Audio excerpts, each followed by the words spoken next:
Okay, so now I welcome you all to the second day of NETmundial+10. Okay, we are going to start the third working session, Input to Ongoing Processes. This session will be moderated by Akinori Mayamura from HLEC. We also have Jorge Cancio, Jeanette Hoffman, and Jason Pielemeyer, also from HLEC. Okay, they are joining this session, and you are also joining this section. All right, so you can start, please. All right, thank you very much. Good morning, everyone.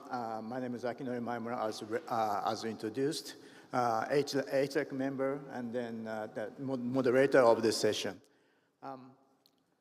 Slide, please. Okay, the working session number 3.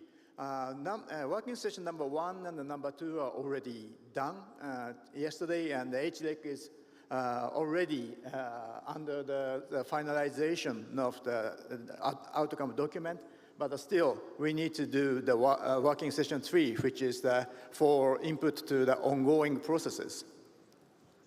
Ongoing process part has 4 sections of the Internet Governance Forum, Global Digital Compact, which is plus 20 review, and then other processes. So 4 sections, and they are so concrete, and then the message is to these the other processes. So we divided this session to the several segments for each subsection, number 1 to number 4.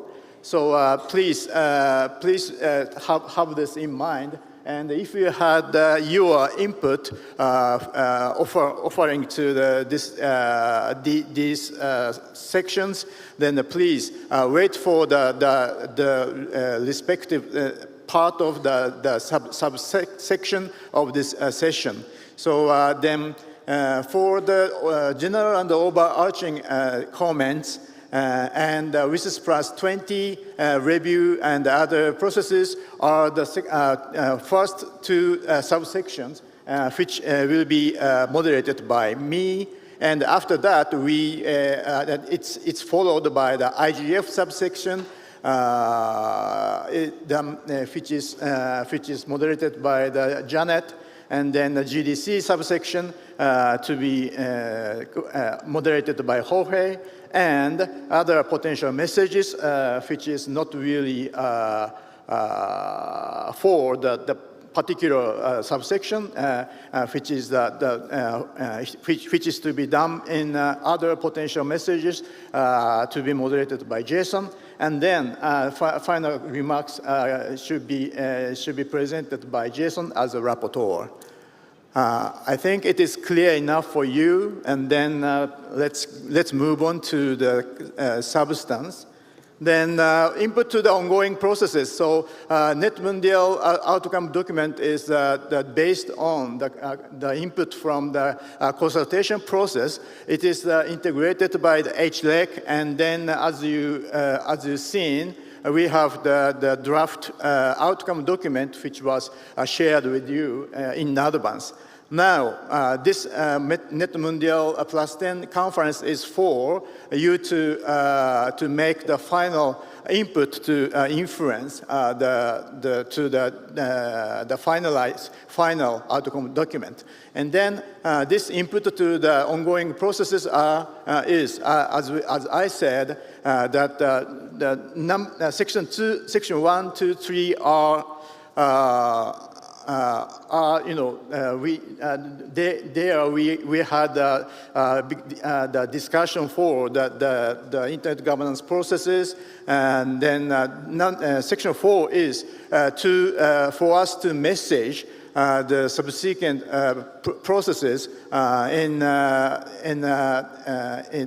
which will be held in the UN process, which are IGF and GDC and WISIS plus 20 review. So that's what we discussed in this section 4. Then, first, we'd like to go to the general and overarching comment. If you had, if you kindly offer your comment, please come up to the microphone, and then I will give you the floor, please.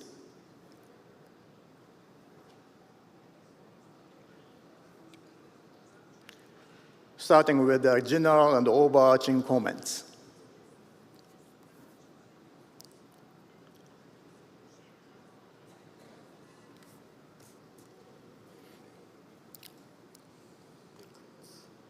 Okay, please.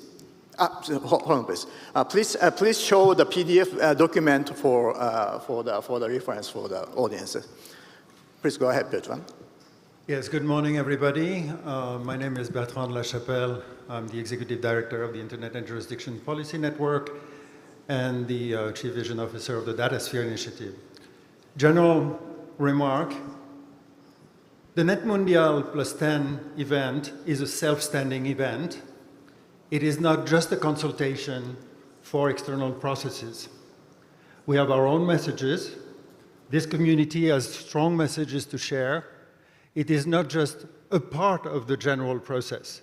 It is a statement and an opportunity to make a statement.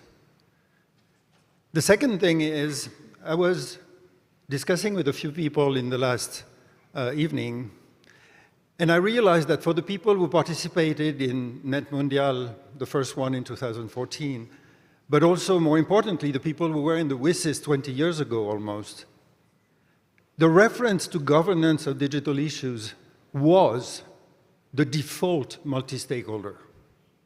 Because what existed at the time was only the technical governance of the internet, and it had been from the onset a multi-stakeholder exercise.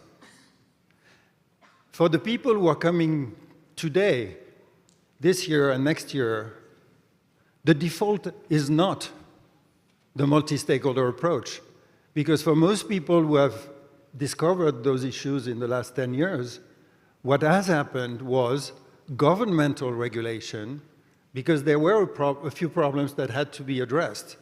So the multi-stakeholder approach for most actors who are now in this environment is something that has to be explained and sold as a solution. It is not like it was in the past, a sort of natural expectation of the way things should be treated. We need to keep that in mind, because for us all who believe that it is a difficult way forward, but the right way forward, it has to be demonstrated. And finally, I just want to highlight at the beginning that NETmundial+10 is one event. It doesn't intend to be a process. Yet, for all of us, on the basis of what we're discussing here in those 2 days, the next year and a half, until the WSIS +20 review is completed, is going to be an extremely important period, particularly to not only strengthen, but restructure or improve the IGF and all its constituents to make it reach its full potential. Thank you. Thank you very much. Do we have the online comments? No? Okay, let's go to the academia, please. Good morning, everyone. My name is Felipe Cabral. I speak from the academia. I am a PhD candidate conducting research at the Rio de Janeiro State University. Among other things, my research is related to the enforcement of rights online. And in that regard, I would like to comment on the item 4.4 of the document, when it says other processes, specifically on the second bullet point. The document highlights the importance of technology and trade and the correct balance between protecting intellectual property without compromising equitable access to technology and information. It also brings consideration of the social, economic, and environmental impacts of trade policies related to technology. This is an aspiration that we should endorse, of course, as the function of intellectual property is to promote invention and creative arts. However, the statement omits the essential point of the responsibility of the right holders to enforce and protect their rights or otherwise lose them. The statement also does not address a component of consumer protection that should be emphasized when it comes to technology and trade, and particularly the enforcement of rights online. Whenever we talk about barriers to the enforcement of rights, we talk about access to justice. And of course, it has a close relation to the equality principle that we all have been talking about during these sessions. In that regard, I suggest that we provide an additional wording to this specific paragraph regarding the data flow when it comes to technology and trade. This wording, for example, could be something like that. Further, such trade policies should not inhibit the flow of information that impairs the ability of right holders to enforce that right when such enforcement is necessary to protect people from fraud and abuse. Thank you. Thank you very much. Remote comment? No. Okay, let's go to the governmental part. Yes, thank you, Mr. Chair. My name is Brian Heitz. I work for the Ministry of Economic Affairs in the Netherlands. Could you please show on the screen the principles number 11 when it comes to holding stakeholders accountable? So it's just above number 4. No? Is it relevant for the section 4? No. Just above section 4, you see principle number 11. I'm curious that it is relevant for the discussion. Well, it has been moving all about, so I was just referring to that. Can you please show it on the screen?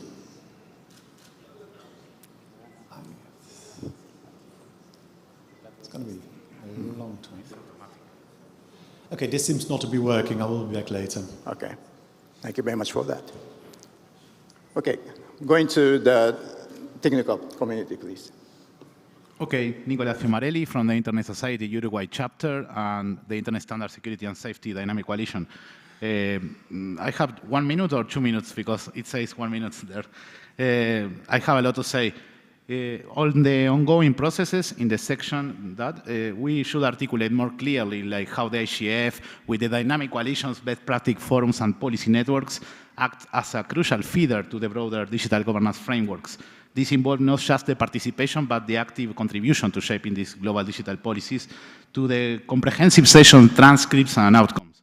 Also, on strengthening the IGF through this more AI-driven multi-stakeholderism, we are proposing to include some specific languages saying on enhancing the operational capabilities of the IGF. This is integrating with unified tools for the national, sub-regional, regional, and the global bottom-up processes, including session transcripts as well, and avoiding manual reporting that we have nowadays. These tools will be more efficiently and also ensuring more comprehensive and inclusive policy shaping development. And this is also enabling to manage these local, regional, and global bottom-up stakeholder contributions.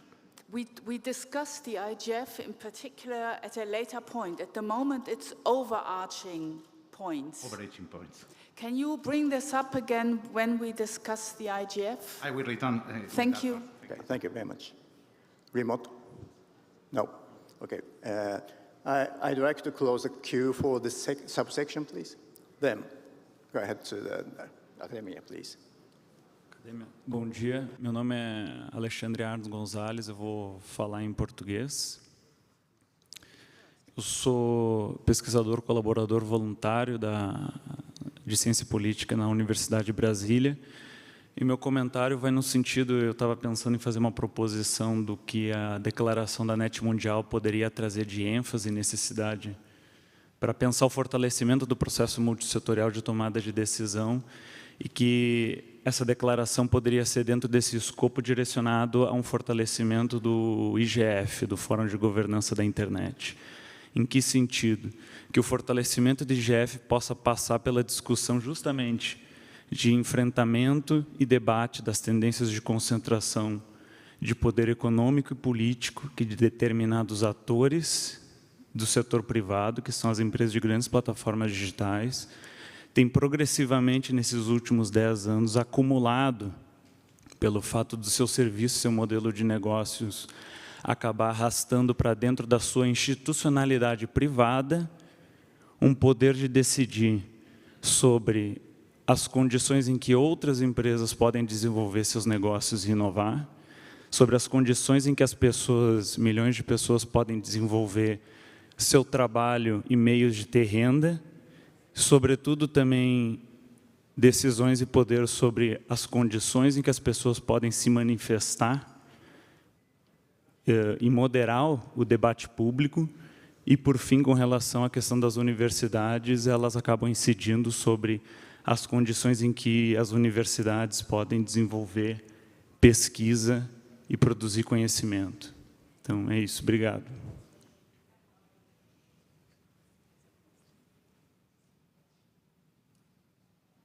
Thank you very much. Remote comment? No? No, okay.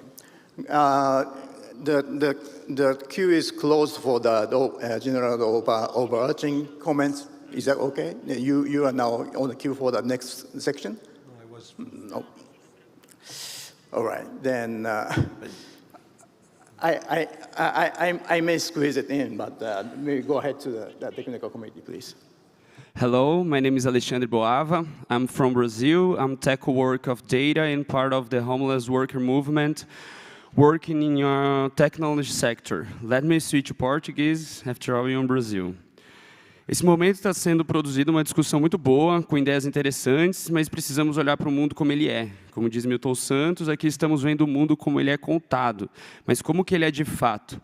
A verdade é uma só, o mundo em que vivemos é governado por nações e corporações. E nos últimos 50 anos, por um número cada vez menor de corporações e uma nação e eventualmente outra.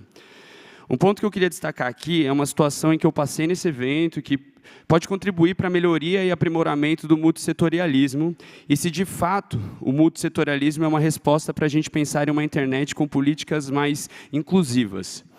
Fiquei na dúvida se deveria me inscrever como sociedade civil, porque represento o movimento social, o movimento dos trabalhadores sem teto. E em que medida o movimento social representa a sociedade civil ou é representado pela sociedade civil no que tange direitos digitais. Mas, como vocês estão vendo, eu vim representar a comunidade técnica, eu componho o núcleo de tecnologia do MTST, somos cerca de 200 desenvolvedores, engenheiros, cientistas de dados, designers e educadores que trabalham construindo tecnologia para resolver problemas concretos da sociedade brasileira. Pergunto a todos, faço parte da comunidade técnica? E vou além, tem alguma comunidade técnica que não luta por algum interesse? Uma das formas de melhorar o multissetorialismo é dar transparência para interesses da comunidade técnica também. São alguns questionamentos que considero máxima relevância para esse encontro histórico da governança da internet. Muito obrigado. Thank you very much. My question is that are you making an opinion for the technical committee? Technical committee. Okay. Thank you very much. Then, okay, this queue, please. Thank you very much, Sébastien Bachelet, Internet Society France and European Regional at-large organization, and on behalf of the civil society. It's on the overarching issue. At the beginning of the text, there is no reference to the review of the IGF mandate, and we are talking in 4.1 about IGF. It may be good to have it on the introduction. And as, if you allow me, I will go into IGF specific issue. Like that, I will not come back twice. We suggest to add the following text, as the financial resources needed to support participation of all stakeholders who are not able to self-finance, particularly those from the global majority. And the second suggested addition, there is a need, however, to improve the dialogue and continuity between different processes that deal with the internet and digital technologies governance as a means to report the development of processes such as Global Digital Compact and other UN processes, OECD, the G20 Digital Economic Working Group, I-STAR Community, and other. and an improvement of the dialogue between global, regional, and national IGF. It's also needed in a way that the discussion and agenda can feed back such processes, aiming at establishing a continuity between them from a local to a global perspective. Thank you very much. Thank you very much. Remote comments? No. Okay. Moving to the academia segment. Thank you. Bom dia, meu nome é Natan Pasqualini e aqui eu represento a Universidade Federal de Juiz de Fora. E minha fala vai um pouco ao encontro do que foi dito agora pela sociedade civil, no sentido de que quando a gente fala de coordenação de processos que lidam com a governança da internet ou governança de tecnologias digitais, dois elementos são fundamentais, que é continuidade e diálogo. E esse entre diferentes processos, né? E é preciso, nesse sentido, que as agendas dos IGFs nacionais e regionais estejam refletidas no IGF global, bem como os consensos formados no IGF global retornem para as iniciativas nacionais e regionais como uma forma de retroalimentação desses processos, garantindo assim um processo que é dotado tanto de continuidade quanto de diálogo, partindo de uma perspectiva global para uma local. Similarmente, há uma necessidade de melhorar o diálogo e continuidade dos IGFs com outros processos além do sistema ONU, que precisam ser reportados no IGF global.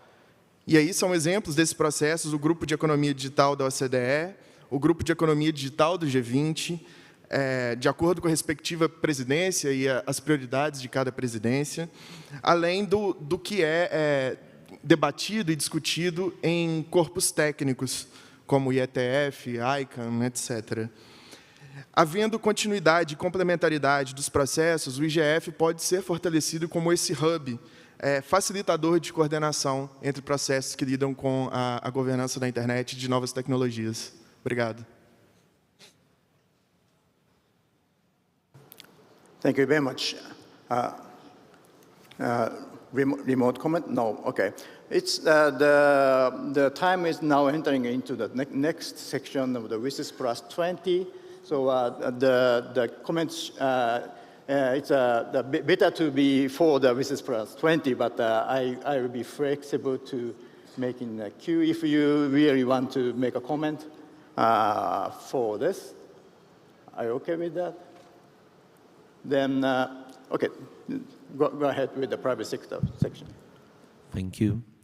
Mark Daresgaud, Internet Governance Consultant, but speaking more from my role as a counselor in ICANN's GNSO. When we consider all of these different processes, WISIS, IGF, whichever of them, very little of that ends up being reflected within the ICANN community. I can say in good faith that the decisions that are arrived at or the deliberations that happen there end up being fed back to the community. This past few years, there has been a sort of unilateral effort from ICANN to have an outreach session that brings together different positions and questions to us. But this effort is very much from ICANN staff, and it's a session that takes place every 2 or 3 ICANN meetings, very insufficient in that sense. What I feel is these different processes should be coming to ICANN to bring these outcomes to the community. As a technical community that's, multi-stakeholder, made up of very different backgrounds and people coming from different regions and causes, it would be extremely more useful if it was them approaching the community saying, hey, we have reached this and this conclusion, we have come to this general idea. It can be, small sessions, but this doesn't take place at all currently. As I'm sure, Akinori, former member of the board, we have some here, many ICANN participants, we can say it's not like there has been that kind of outreach. So the real question is, it's not so much about whose burden is it, but when you reach a conclusion, you want to socialize it with relevant parties, maybe you should be bringing it to those parties. And right now, this is not taking place. So shouldn't we be making a call for this to be more recurrent, for this to be a part of the process, actually socializing with the iStar groups and so on? Thank you very much. Can I say something? It would be good if you suggested concrete wording for the output document. So could you come back and propose something? Thank you very much. Going to the civil society queue. Hi, this is Carolina from the DNS Research Federation. I was queuing for IGF, and I also have comments for GDC. So I'm going to start off with my comments on IGF and try to fit the comment on GDC as well. On the IGF, you had a paragraph on what the IGF has done well. I'm with the DNS Research Federation. We recently published a report on the impact of the IGF since the last WSIS review. And one of the things that we found, while there's a lot of room for improvement, of course, is that the IGF has already been an effective space for Global South participation. And this is something that you see across the composition of the MAG in terms of the representation of national and regional IGFs across the Global South, youth participation, and so forth. So I think when we are talking about, for instance, the Global Digital Compact, they're proposing, one of the sort of items on discussion is that they're trying to make that process inclusive for the Global South. And I think highlighting that aspect of the IGF is really important because it's really hard to build out a space that already, functions in terms of involving Global South. In terms of strengthening the IGF, you had a sentence about ensuring inclusive and diverse participation, which we've been hearing for years, and I think we need to be a bit more, elaborate a little bit more about what we mean by that. Sort of a few concrete suggestions there, which I had here in my notes, apologies, would be discussing issues that are relevant of Global South, paying adequate attention to sort of representation balance of all stakeholders, and rotation of locations and locations that are safe for all participants. My time is up, so I'll skip the comment on GDC. Thank you. Thank you very much. And let me remind you, this segment is for the WSIS Plus 20 review and other processes. So please put the respect for the sub-segmentation. Please. Then go ahead to the governmental queue. Thank you. Thank you. Would it be appropriate for me to make just specific changes to the IGF section at this point? Yeah, I'd like to have it in the IGF section, which is starting on the 10:50. Oh, I see. Okay. Okay, thank you. Clear enough. Thank you very much. Okay, the civil society's queue, please. Thank you very much. I'm Quinn McHugh with Article 19, representing civil society. And my comments actually pertain to Section 4.2 on the GDC. Is it appropriate to make now? Would you prefer to make it later? No. Okay, later, please. All right, thank you. Thank you very much. Technical committee, please. Okay, sorry. Yes, I have a possible modification to the paragraph on the WSIS that says, instead of saying that the WSIS has served, we could say that the WSIS continue to be an essential platform for fostering cooperation among governments and the different sectors. These groups collectively address the digital challenges and opportunities for both technical and public policy issues in the digital governance. But we can also mention that as we approach the WSIS Plus 20 milestone, there is a pressing need for renewed commitment to digital inclusion and the human rights online. So the multi-stakeholder model remains crucial. We can say something about that. And the evolving mechanisms and cooperation mechanisms to address these key digital issues are expected to adapt to new technological frontiers. So we can also mention that as WSIS prepares to mark and move beyond its 20-year milestone, the integration of insights from the IGF, particularly from dynamic coalitions, best practice forums, and policy networks, but also the national and regional IGF initiatives, should be formalized within the WSIS process to ensure that these rich sources of innovation and expertise continue to inform and enhance more like the global or the digital governance strategies. Thank you. Thank you very much. Governmental queue, please. Thank you. Pierce O'Donoghue, European Commission. The European Commission and the EU member states participating welcome the existence of Chapter 4 as a whole as an important input to ongoing processes. Specifically in relation to the WSIS +20 review section, we would suggest the addition of a sentence at the end of this paragraph, which would read, taking this multi-stakeholder outcome document into account, the WSIS +20 review should further enhance inclusivity, transparency, and accountability of the Internet governance framework and ensure that attention is paid to environmental sustainability and emerging technologies shaping the future Internet. Thank you. We will have comments in other sections later. Thank you. Thank you very much. Online, please. So we have the Morita Mall asked to participate. So she's from the civil society. Morita, please join us. Thank you. Marita Mall, I'm part of the ICANN at Large community and part of the Canadian and online end user community. I've also participated in WSIS +20 many years ago. This point that I want to make has come up before. It came up yesterday, and I think it's very important that it be included in the document.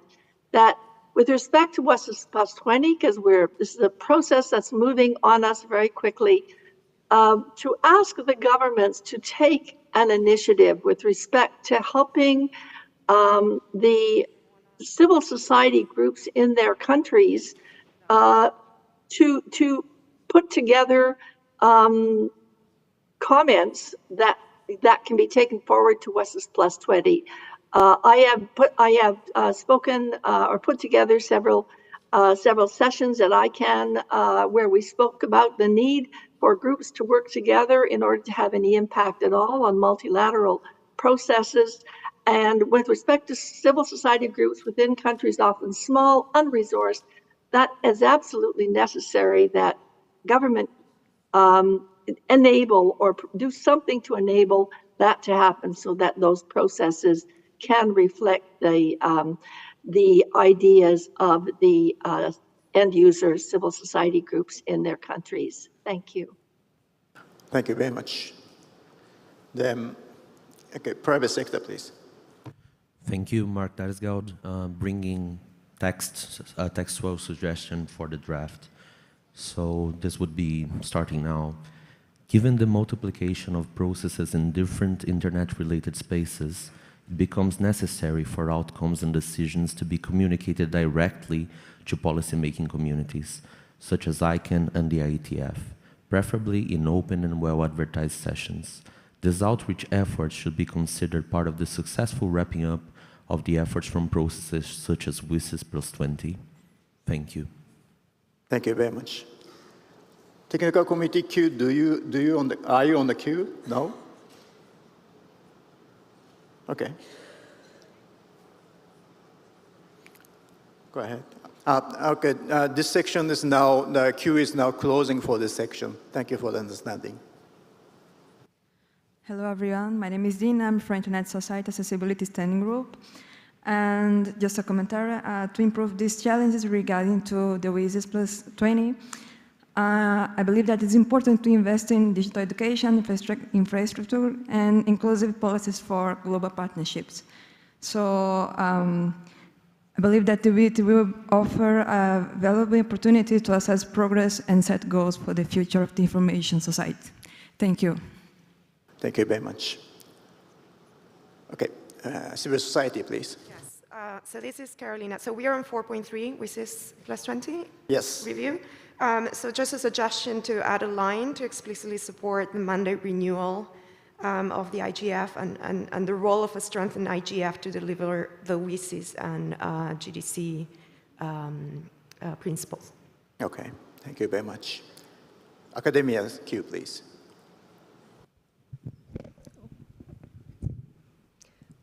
Thank you, Alison Gilwald. I want to make a general comment, then I'll go to some of the specifics, but I just wanted to re-emphasize some of the points made yesterday around emphasizing that multi-stakeholderism is not an end in itself, but is absolutely critical to achieving these other democratic and development growth outcomes. And because it's not in our front end, in our framing, I think it's not also coming through in this end document. So I would really urge us to bring those through. Specifically, I think we in the front, we had some discussion about the lack of discussions around equity and justice, not just inclusion in these processes. And I think that leads to some of the critique of the outcomes over the last 10 years that have been rights preserving in their intentions, that have been human-centric, etc., that have possibly been ethical, but have not actually produced social and economically just and equitable outcomes.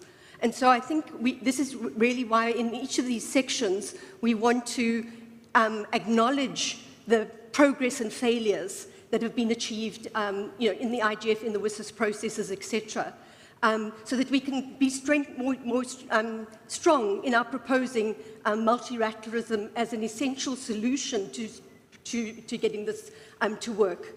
But I think we have to do that in very specific ways that speak about how we're going to deal with the inequities. So I think we can't just talk about the IGF needing to be strengthened without explaining some of the failures, some of the uneven distribution of opportunities and participation in the IGF, and how that will be rectified going forward.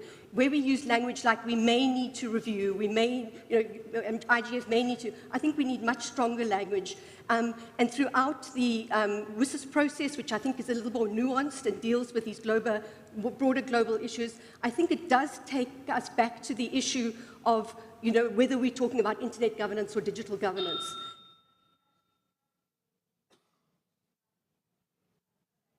Thank you. Thank you very much.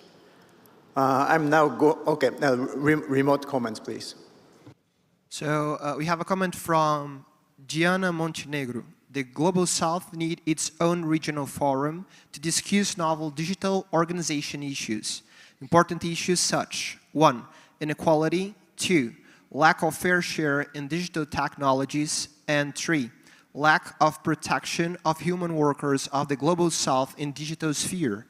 EGF is a global forum. The argument of duplicity cannot eliminate the creation of our own forums. Thank you for the comment. Thank you very much for the comment. Technical committee, are you for the WSIS plus 20 comment? The next one, okay. Then civil society Q, please. I'm also for the 4.4 other processes. Okay, got it. Then do you have any other? Okay, now online, another online, please. So Denise Leal, please, can you join us? Yes, thank you. Hello, everyone. I am Denise Leal from Brasilia University and also from the Youth Coalition on Internet Governance and also Youth like IGF. I wanted to call attention to a point that I think we are discussing a lot, which is multi-stakeholderism. We are talking a lot through the document and through this event, but how are we advocating and guaranteeing that IGF and WISES and other groups are advocating for multi-stakeholderism in all the United Nations spaces where we have internet-related discussions. Like we are now having this dialogue on digital sequence information on genetic resources and how it is managed on databases, and it's not a multilateral, multi-stakeholder discussion. It is a lot academic and governmental. So what I wanted to suggest is that we put in this document and to consider for other events and advocating spaces that IGF and WISES and other spaces need to develop a way to advocate for multi-stakeholderism in all the United Nations spaces where we have internet-related discussions. Thanks a lot. I am a youth representative, and I am very happy seeing youths during this event. Thank you very much. This concludes this subsection for the WSIS plus 20 review and the overarching comments. We are now entering into the next subsection for the Internet Governance Forum, which will be moderated by Janet Hoffman. Janet, please.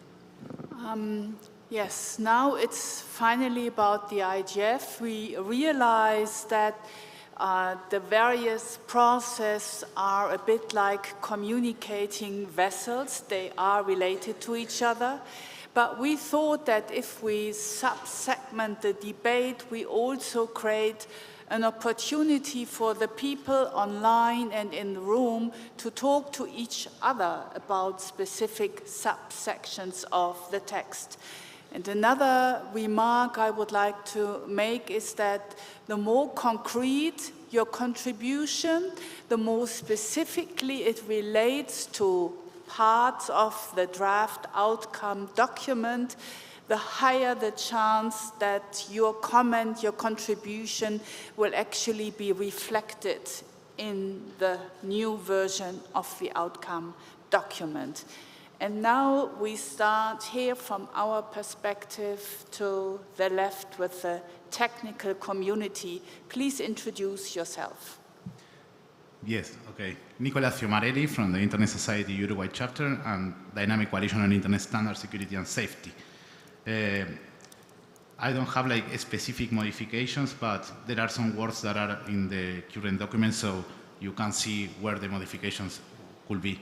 So, in strengthening the IGF, we propose to include a specific language on enhancing operational capabilities of the IGF by integrating unified tools for national, youth, sub-regional, regional, and the global IGF, including human insights plus AI-driven processes that will help really to include session transcripts, processing, and avoid manual reporting.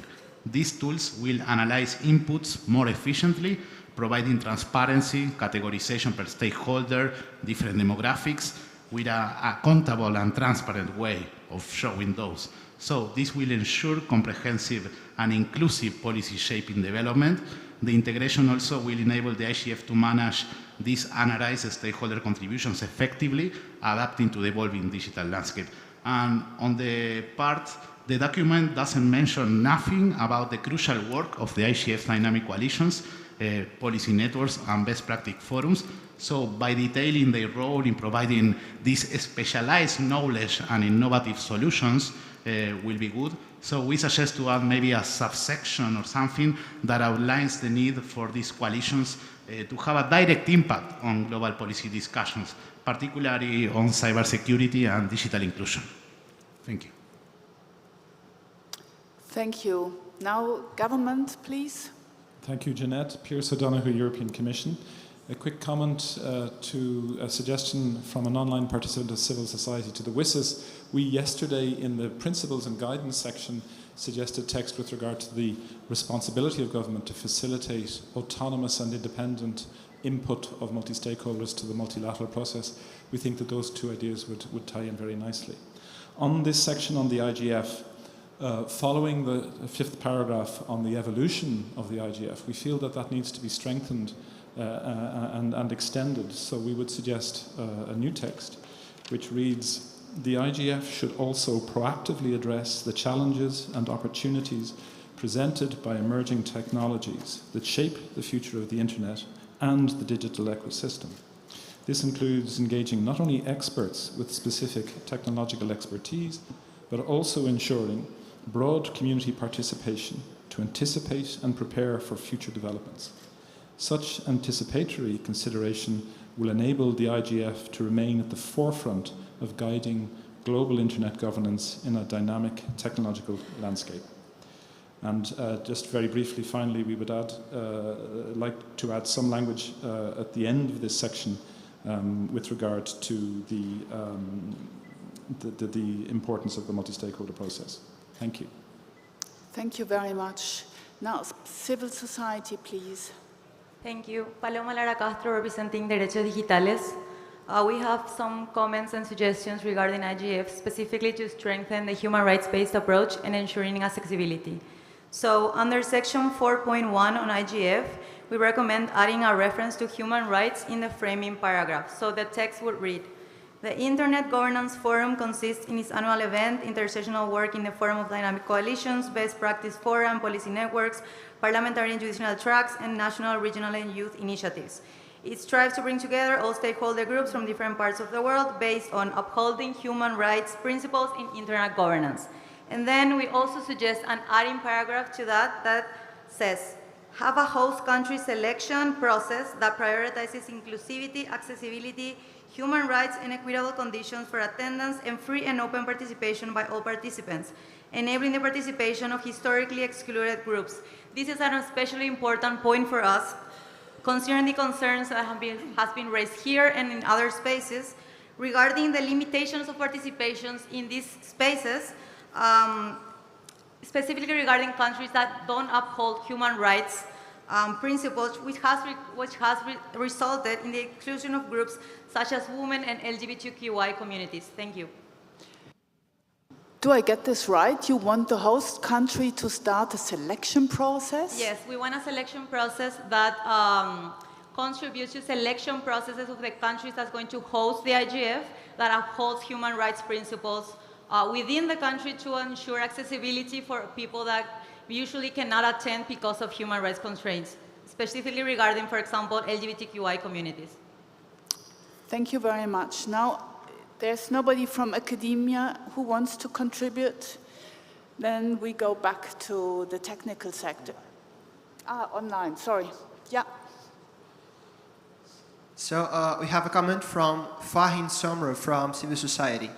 How can digital governance processes adapt to changing geopolitical dynamics while ensuring fairness and inclusivity? That was it? Okay. Now, technical sector, please. Thank you.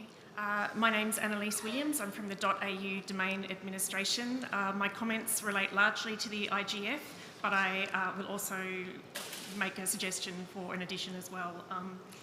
So we heard quite a lot yesterday about the shortcomings of multilateral processes which weren't historically designed to consider multi-stakeholder input. And that does need to change, but change will take time. In the meantime, we should use what we have available to us, and that is the IGF.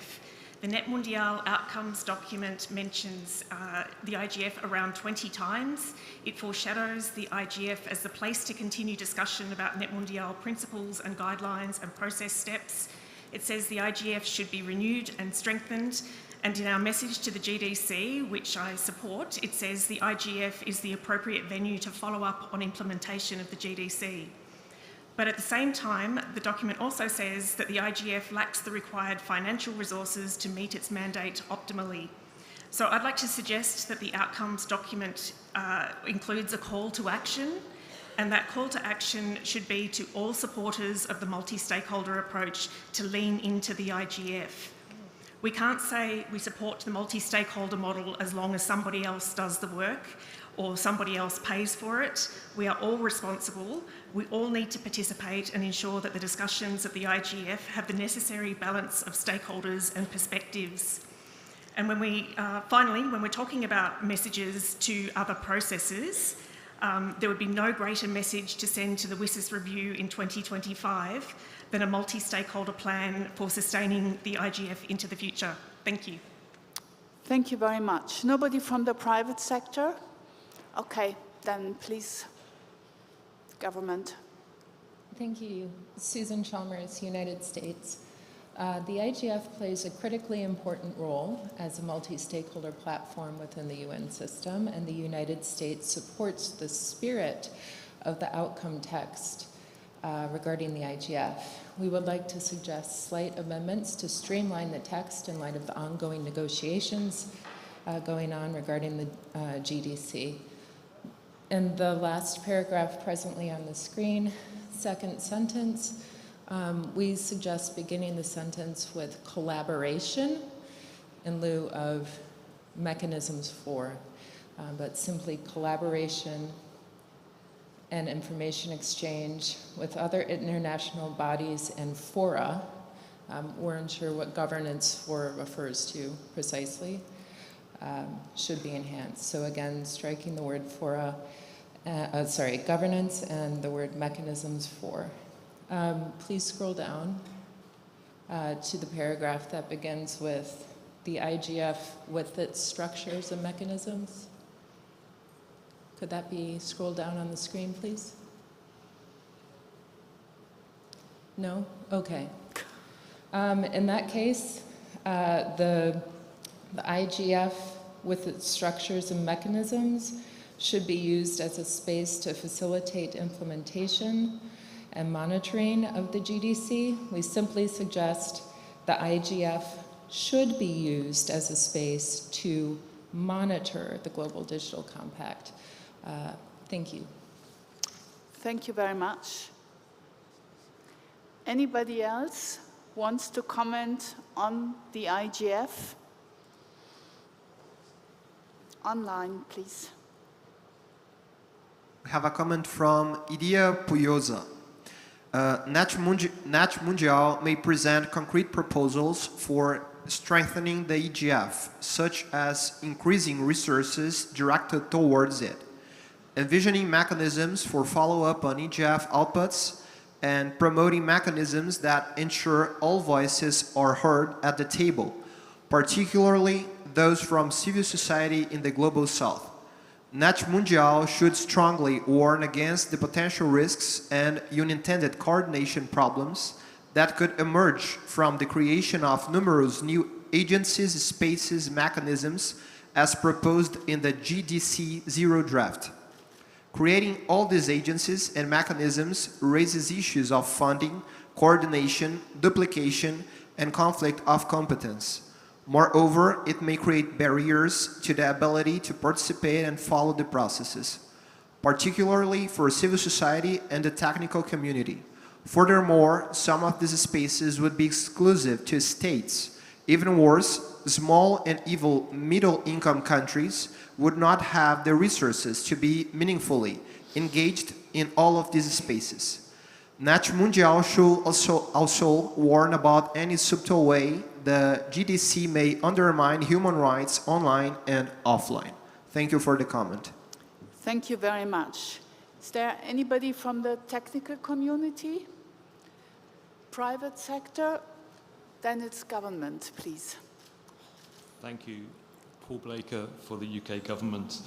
The final sentence on page 10 talks about the strengthening. What section is this, please? On the IGF. Yeah, that I know. What paragraph in that section? So I think it's the 5th paragraph. It's the final sentence on page 10 of the draft outcome document. Yeah. It talks about the strengthening of national and regional IGFs, and we'd like to suggest an additional sentence. Strengthening links between national and regional IGFs and the annual IGF can help promote inclusion and global representation. We think it's important to include in our document some reference to how the national and regional IGFs can really inform the work of the annual IGF and bring those local and regional conversations to the global level. Thank you. Thank you. Bertrand, civil society. So Bertrand de la Chapelle, for the record, on a personal basis. I would suggest to insert a sentence that says, it behooves all governments, who have established the IGF as a major outcome of the World Summit on the Information Society, to ensure that the IGF is provided with the sufficient financial resources to fulfill the key responsibilities described above. And if we can find the place in this document that makes a reference. On a side note, not to be included there, I want to take a few seconds to talk about a major elephant in the room. And the elephant in the room is that we talk constantly about node duplication.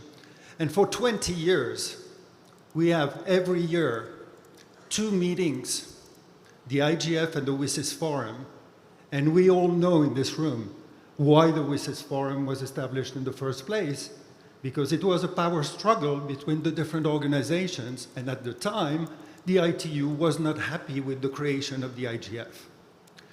Maybe the WSIS +20 review is an appropriate moment to consider in a non-confrontational manner how we can combine forces when we have so little resources to bring people together, and there are complementary elements.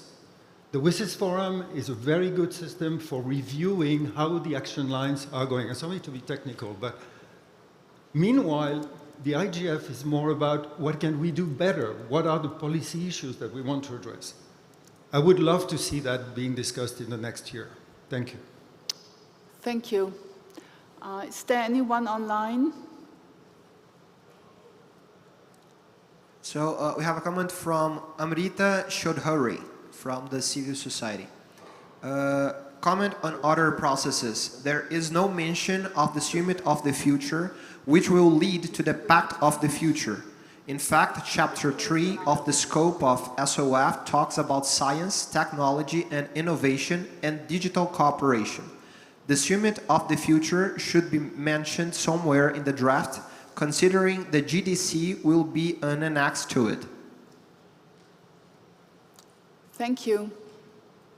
We would like to close the line now. So this is private sector and civil society, and then another person from the government, and then we will go to GDC. Please. Mark Daresgeld, I would just like to second the comment by the UK government in relation to strengthening collaboration between regional IGFs. That is sorely missing. Just adding my support to that addition. Thank you very much. Thank you very much. Government, please. Hello everybody, Irina Zevki from the German government. I would like to underline everything that has been said already by my colleague from the European Commission and also by colleagues from the UK and the US. I just want to add that, or really underline again, the importance that we attach to the IGF as the premier platform for multi-stakeholder action, not only now but also in the future with the implementation of future processes and results. And I want to add in the very last paragraph one sentence highlighting that, and it reads like that: it should adhere, the IGF, to the principle that governance resists dogmatic bases and remain open to experimental and inclusive practices, underlining, as I said, this fundamental importance of the forum. Thank you. Just for clarification, do you mean the last sentence of the entire document or of the IGF section? The last paragraph of the IGF section. Okay. Thank you. Thank you. Civil society, please. I will speak português. Me chamo Wilson Guilherme, sou representante do coletivo Parte, que é um coletivo que trabalha a partir da região amazônica do Brasil. As minhas proposições são pensando na perspectiva do aumento dos recursos financeiros, na construção e existência de um fundo para financiamento da participação dos países subdesenvolvidos no IGF, visto, por exemplo, a representação da América Latina neste último IGF no Japão, que foi baixa devido aos baixos orçamentos que tínhamos para fortalecer nossa participação.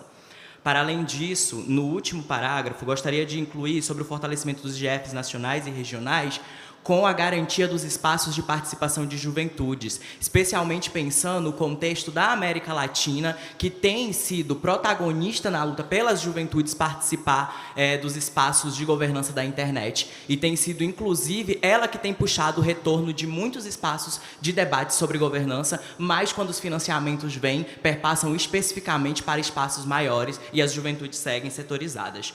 E, por fim, gostaria ainda de acrescentar, na perspectiva do Fórum Fortalecido, e reforçar a fala da minha companheira que antecedeu há muito tempo, sobre a necessidade da garantia da segurança dos participantes dos encontros. Qualquer país que se proponha a receber um IGF precisa garantir a segurança física de todos os participantes que estiverem presentes. Muito obrigado. Thank you very much. Right. Thank you, Ben, for your contribution. Was there another online comment for the IGF section? Okay. Before that, we are starting off the GDC section, so please make a queue if you had kindly offer your comments. Go ahead. So we have a comment from Kiki Long Lim from civil society. It is acknowledged in all of these processes, including the GDC, that barriers such as language, next generation contribution, and infrastructure exist.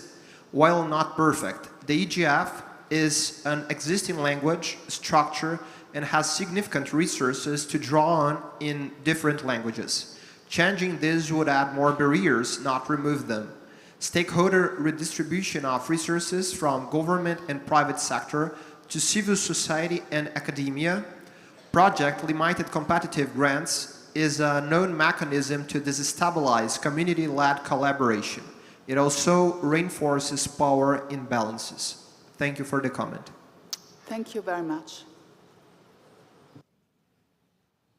All right. However, Council will moderate the Global Digital Compact subsection. Thank you, Jorge. Thank you, Akinori, and hello, everyone. Good morning still.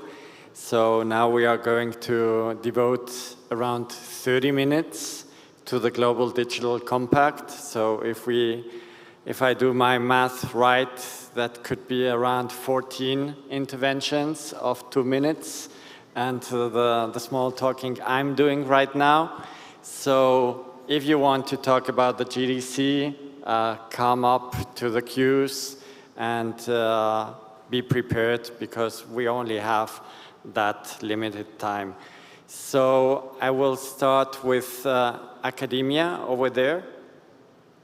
Good morning, everyone. On behalf of youth delegation and academia sector, I would like to make a brief suggestion about GDC Objective 2. The GDC acknowledges major challenge facing the global digital economy, but does not advance any means of addressing them. For instance, it recognizes that the digital economy is dominated by a handful of companies and states, and also recognizes the asymmetric power between them. But I believe it could have proposed actions through national pro-competition antitrust rules that also dialogues with the new digital regulations, such as Digital Markets Act, DMA, or the main cases around the world involving big techs. So I would like to suggest more dialogue with antitrust law and principles during the development of global digital economy, Objective 2, issues and objectives in order to make the document more realistic and practical, considering the DMA, the new discussions in FTC, and also hearing the antitrust laws of development countries. And is this. Thank you so much. Let's go to civil society. Hi, everyone. This is Carolina from the DNS Research Federation. So the GDC is well advanced. It's a process that's far along. So I felt we should make some more sort of explicit statements about what it means for the GDC to place multi-stakeholderism more front and center.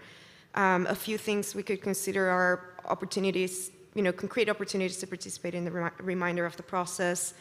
More articulation with the WSIS process, what it would mean to bring a multi-stakeholder approach to any discussions related to implementation. I also wanted to add a last point that we should mention explicitly that the GDC should avoid duplication with the WSIS process. Right now, the language is very IGF-centric. And I think that's a statement worth making. Thank you. Thanks so much, Carolina. Now I have the IGO. First we have online. Sorry. So we have a remote participant, Levi Siansiki. You can join us, please. Hi, I'm Levi Siansiki from the Youth IGF movement. So most of our work is around youth engagement in the IGF ecosystem. And I just have 2 interventions regarding the GDC alongside one of the other. So we have policy action comments, and would like to, with regard to the Global Digital Compact, encourage a constant dialogue between the Office of the UN Secretary General's Envoy on Technology. That's the UN Secretary General's high-level panel on digital cooperation and the globally recognized youth groups working on internet governance. In that regard, we are calling for collaboration between the Office of the UN Secretary General's on Technology and other relevant bodies to develop a process that's for the global recognition of innovative ideas by young leaders in digital cooperation. We have seen how internet governance, especially when moved by government agencies, where they push for a bit more of laws or policies that kind of limit innovation among the youth, and that's something that we are trying to call that there should be a bit more collaboration between youths because they're increasingly adopting the technologies. Then lastly, encourage youth representation in bodies.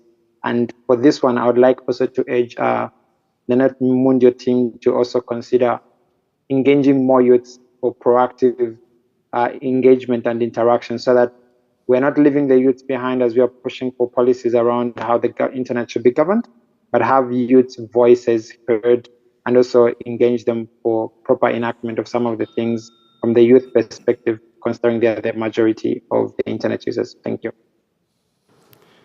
Thank you so much. And please be reminded that if possible, focus your comments also on the text. And if you have proposals, that's very welcome, very useful. And now we have Pritam from ITU. Thank you, Chair. So congratulations on the excellent outcome documents, which has clearly taken shape very well. I just wanted to suggest one edit on page 11 at the end. The para, at the end on, it starts with the IGF. Yes, the one we see. So obviously we fully support this para, ITU's commitment to the IGF is 100% and there should be no ambiguity about that. I just wanted to suggest an inclusion, a small edit based on what Bertrand just said, to bring the complementarity with the WSIS forum. As Bertrand also indicated, the IGF looks at forward-looking governance discussions, drawing on the Tunis agenda. It doesn't really track the action lines as mentioned here, whereas the WSIS forum is essentially structured around the action lines, the Geneva Plan of Action with the various organizations there and including UNDESA. They host these action line facilitators meeting with the UN system participating. So perhaps, and it also, the WSIS forum also reports to the CSTD.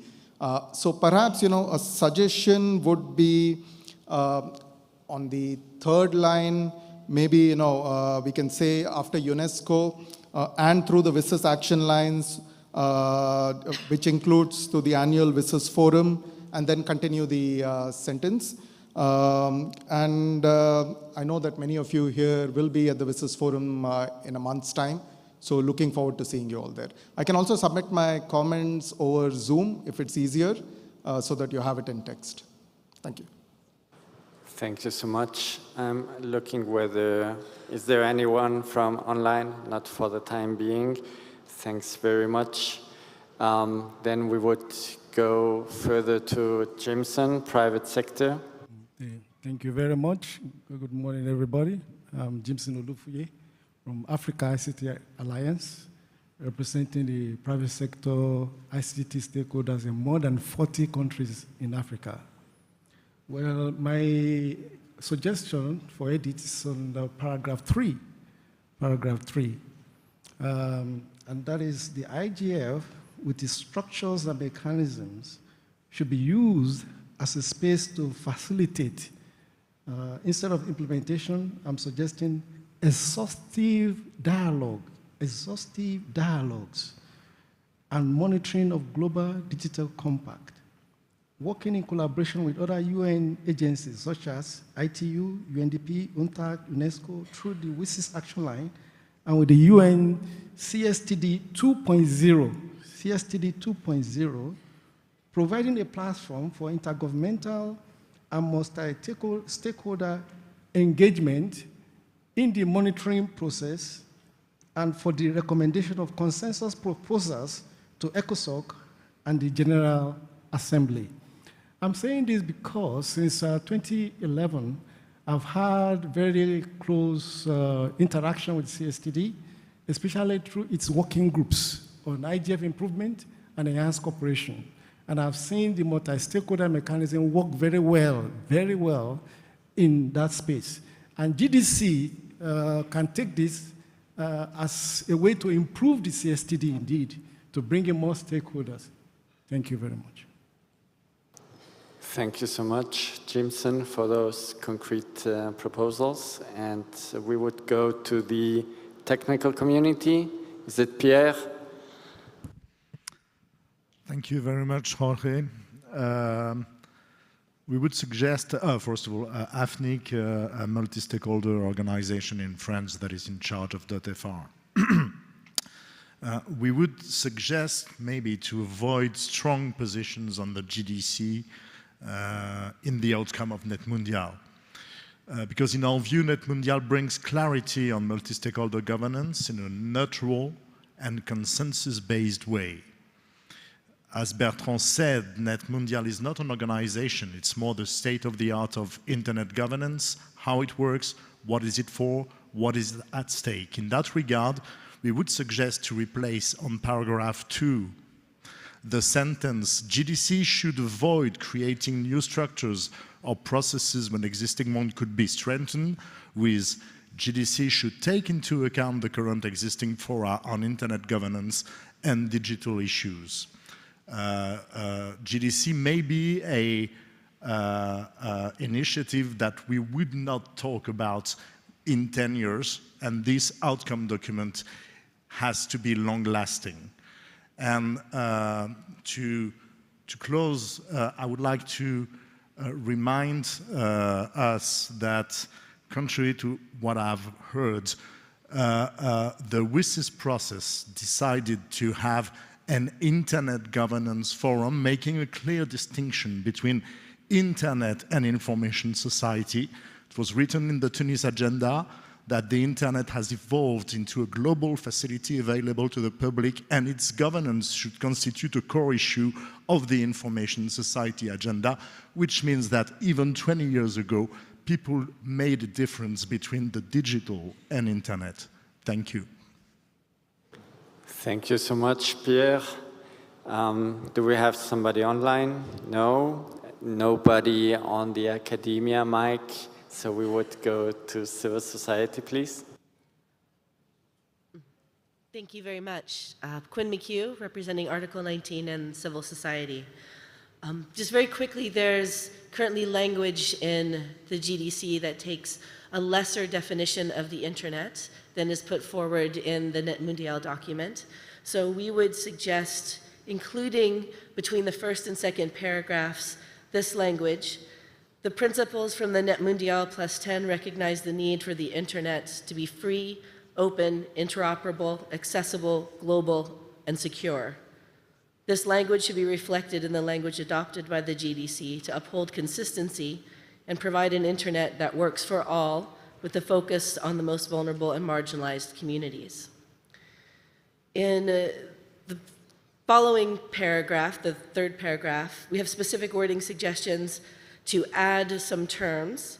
So the paragraph that begins, the IGF with its structures and mechanisms should be used as a space to facilitate the implementation and monitoring of the Global Digital Compact, working in collaboration with other UN agencies such as the ITU, and then add OHCHR and UN Women, the others, and then through the WSIS action follow-up processes, which includes the annual WSIS forum.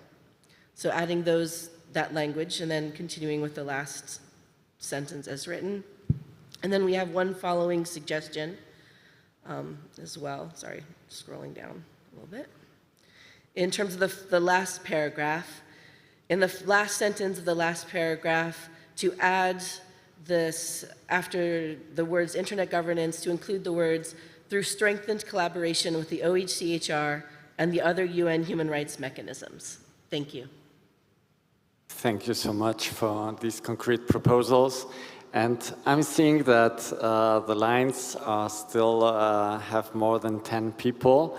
And if I count the time we have left, I'm tempted or even obliged to be closing the lines. So if you have something to say, now it's the moment to run to one of the queues, because after that I'm closing. I see David on the government queue, and that will be the end. I count until 3. 1, 2, 3. Yes, that's it. The lines are closed. So we have Pierce, European Commission, please. Thank you, Jorge Pierce O'Donoghue, European Commission, for the record. I had these comments prepared before I heard the intervention from the technical community, Afrinic. We do not agree to weaken the language addressed to the GDC. On the contrary, we feel that the second and third paragraphs need, if anything, to be strengthened, so that it is key that the GDC avoids creating new structures.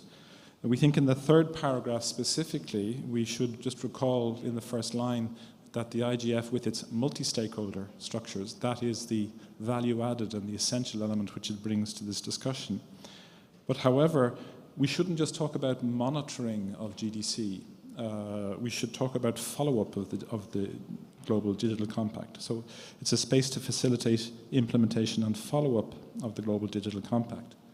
And furthermore, we think that there should be a new sentence at the end of this paragraph, this third paragraph, which would read, alternative or parallel GDC follow-up mechanisms threaten to erode the relevance of the IGF and the multi-stakeholder model in internet governance.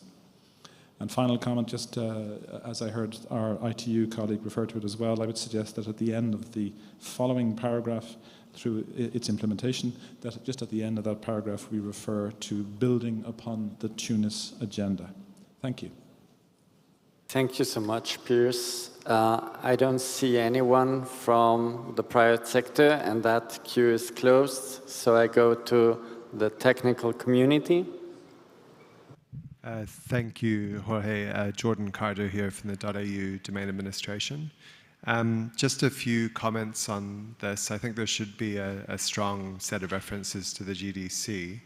And I like the centering of the IGF as the follow-up process because of the WSIS procedures, as I understand them.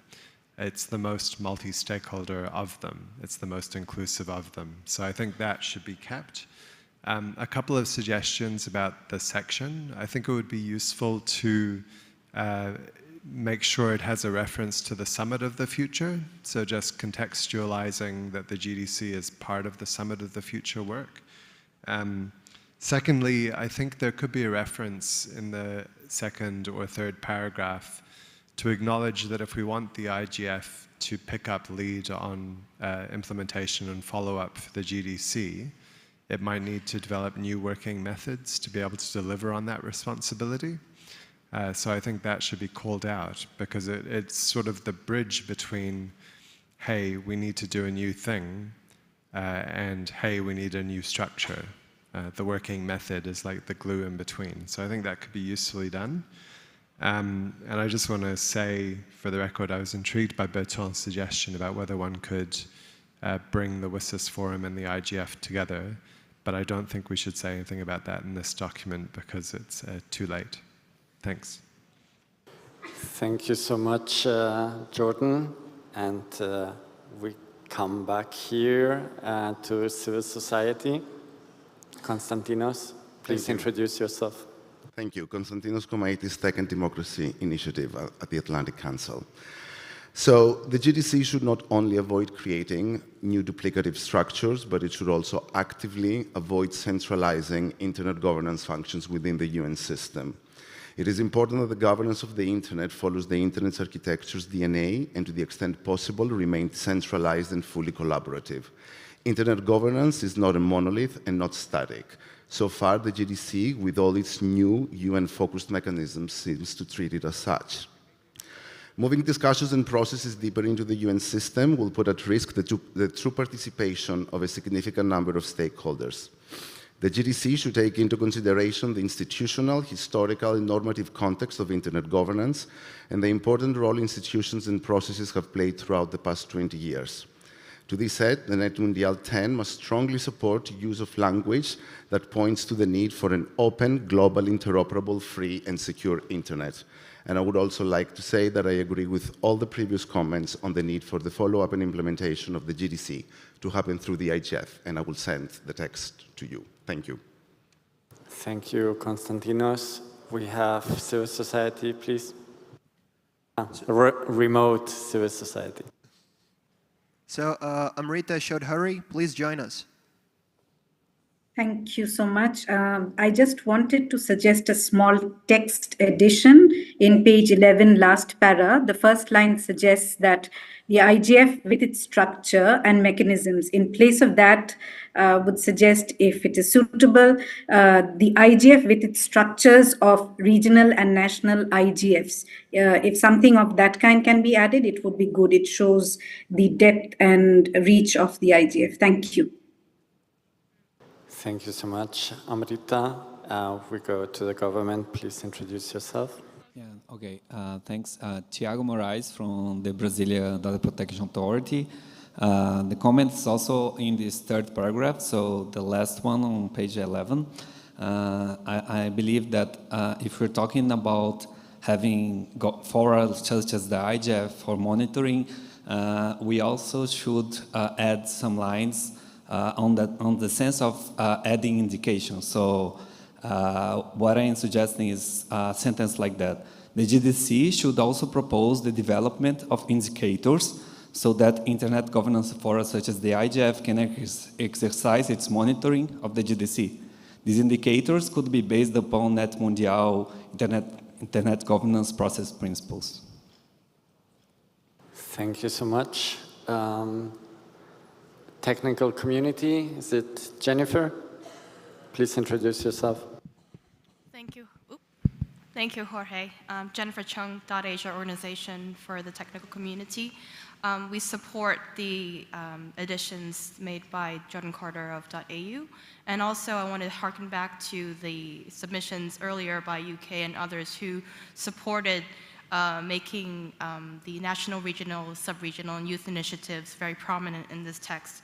I have a concrete text suggestion when I can actually get to my laptop.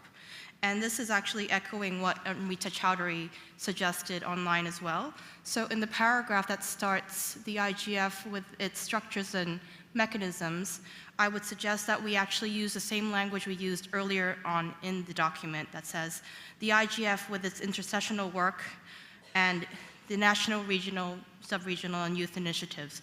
It's really important for us to make these linkages because this is where we can actually get to the grassroots community. This is where we can go back to our different localities and economies and nations to be able to have this follow-up. Thank you. Thanks. Just on time. Thanks very much, Jennifer. Civil society, please. Thank you, Chair. My name is Julian Casasbuenas. I'm talking on behalf of the Colombian IGF.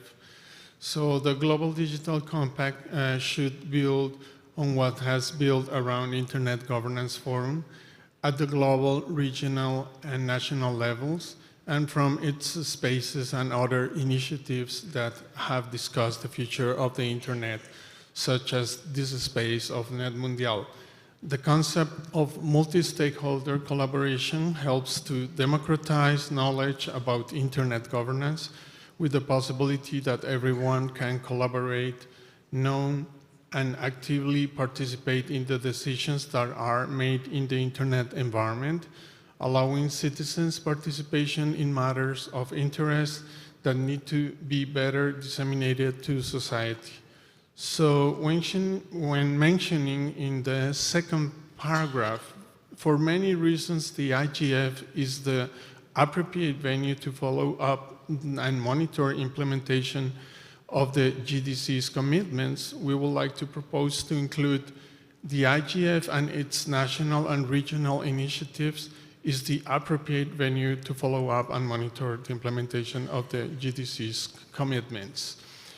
In this way, the participation of different sectors also allows the government and other interested parties to understand the needs of the users involved in the public policies of a territory, uniting opinions, I'm favoring the exposure of social needs, such as the need to reform in public policies, being a relevant way for the creation of effective forms of direct communications between stakeholders.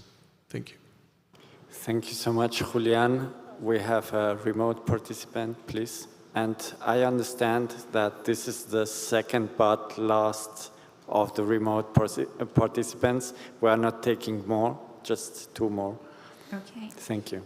Representing civil society remotely, we have a comment from Kiki Long Lin that says, additional to paragraph 2, should not add burdens on timeframes for civil society. Suggestion, review objective timeframes in GDC as they only reference by 2030 will. Many of these items require completion within the next 2 years should the SDGs be met. GDC could draw and be strengthen existing sources of information and analysis within the IGF community. Current geopolitical conflict is testing the tangibility of international humanitarian law and human rights. Do we still believe this wording alone is sufficient? Do we have clear identification of which laws would apply? All initiatives should seek to establish an APAC region presence as well as Euro-US-based. This is in line with the global representation of people in these priority areas. The IGF is developing forum and organizations such as ISOC are naturally moving towards as well set up conduit between civil society, academia, and technical community members. They offer an excellent entry point to the wider internet digital governance initiatives as they desired goals. That's it. Thank you. Thank you so much for that rich input.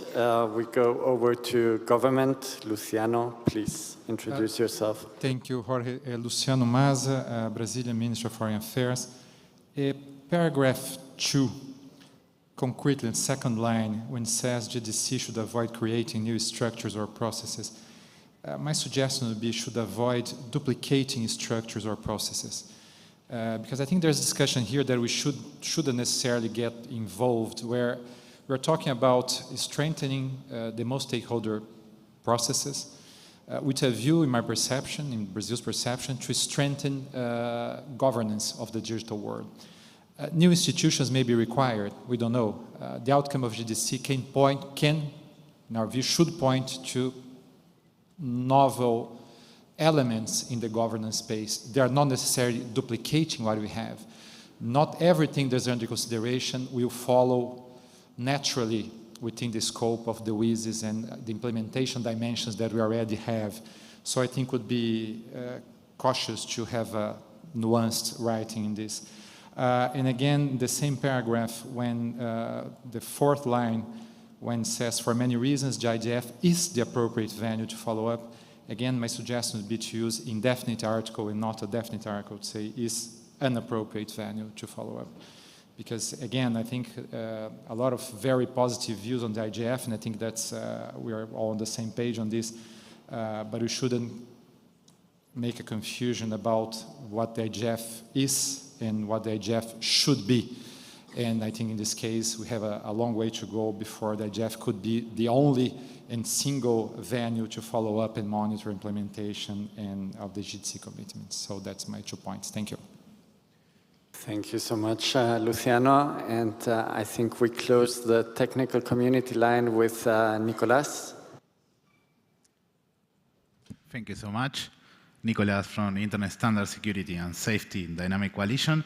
In line with Rita's comments and Jennifer's comments in the second paragraph, it will be great to, when mentioning existing structures, to mention like the IGF framework of national, youth, sub-regional, regional, and global IGF, and also the dynamic coalition, best practice forums, and policy networks, because these are the fundamental groups or intersectional work that could review and follow up on the GDC. And then another comment on the final part, because the word duplicated efforts is not in the GDC paragraph, So that will be great to have it, to emphasize on really not duplicating the existing mechanisms. Thank you. Thank you so much, Nicolas. Sébastien, you are closing the civil society line. Yes, thank you very much, Jorge. Sébastien Bacholet. Just a process issue. I have colleagues online who are asking if you will be taken into account their comment in the Zoom chat because they were not read, and I can understand for timing reason, but how it will be handled by the group of writers. Thank you very much. Thank you so much, Sébastien. And I understand we have a last input from remote participation. The last one, please.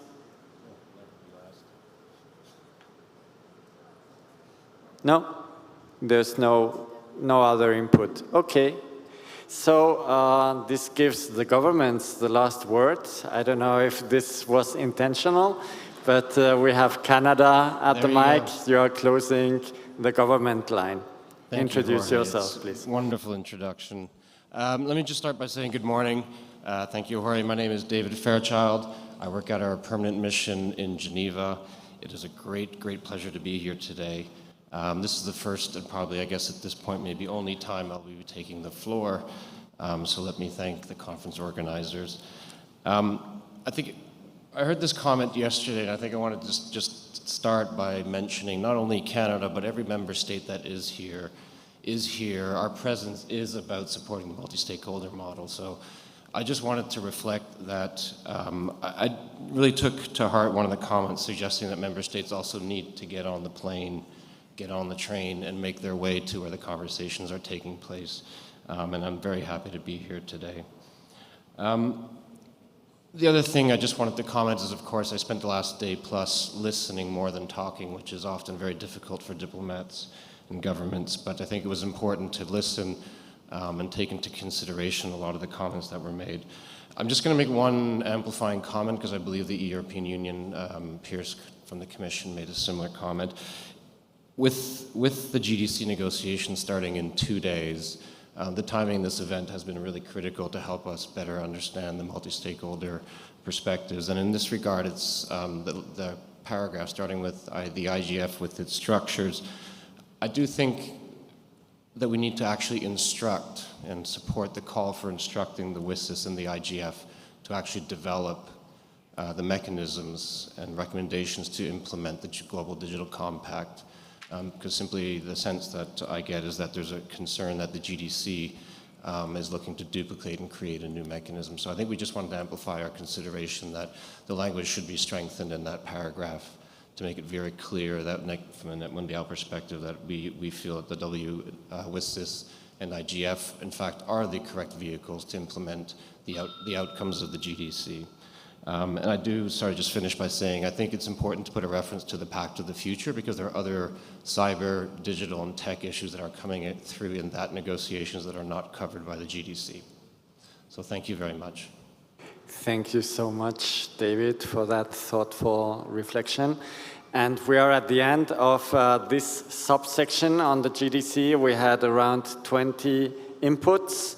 So I'll pass the baton back to Akinori, our master of ceremonies. Thank you very much, Jorge, for this section. And then let's move on to another section of the other potential messages to be moderated by Jason. Thank you, Akinori. Thanks, everyone, for your great input so far. So this is the final section in section 4, 4.4 on other processes. We've talked a lot about WSIS, GDC, and IGF, and this is the part of the document that makes reference to a broader set of initiatives, processes, and spaces. So we'll take contributions. We have a little bit less than 30 minutes, and we will need a little bit of time to wrap up. So hopefully we can move quickly. I see the technical community in line first, and then we'll go through sector by sector. Please. Hello, my name is João Moreno Falcão. I'm here representing the Youth Standing Group, but I will give voice to concerns raised in the IS3C discussions. I work with cybersecurity, and I acknowledge that securing the cyberspace is an important multi-stakeholder endeavor. But unfortunately, security is vaguely cited only once inside 4.4 other processes. So I would like to change the wording of one of the bullet points that is the one that cites security to technology standards development processes, encouraging the adoption of an interoperable standards that promote accessibility, security, and innovations. Initiatives which address gaps in the implementation of security-related standards and increase online safety, as well as enhancing multi-stakeholder participation. Thank you for that concrete suggestion. We'll go next to the private sector. Jimson. Thank you very much. This is Jimson, Aficta. We'll just have two comments. The first one is to say that we should not take it for granted that anyone reading the document will understand what we mean by ITU, UNESCO, WIPO, OHCHR, OEWG. So we need to say this clearly before we use the acronym. That's one. Then if you go to the last paragraph, I would like to add, after bias, that we should recognize what happened at the United Nations General Assembly March 21st, 2024, concerning AI. And so I will propose in tandem with the March 21st, 2024 UNGA resolution on AI. So the last paragraph, and maybe a last text to be appended. So after the bias, to be in tandem with the March 21st, 2024 UN General Assembly resolution on AI. It's a very important resolution, and we should capture it. Thank you. Thank you, Jimson. I'll go to government next, please.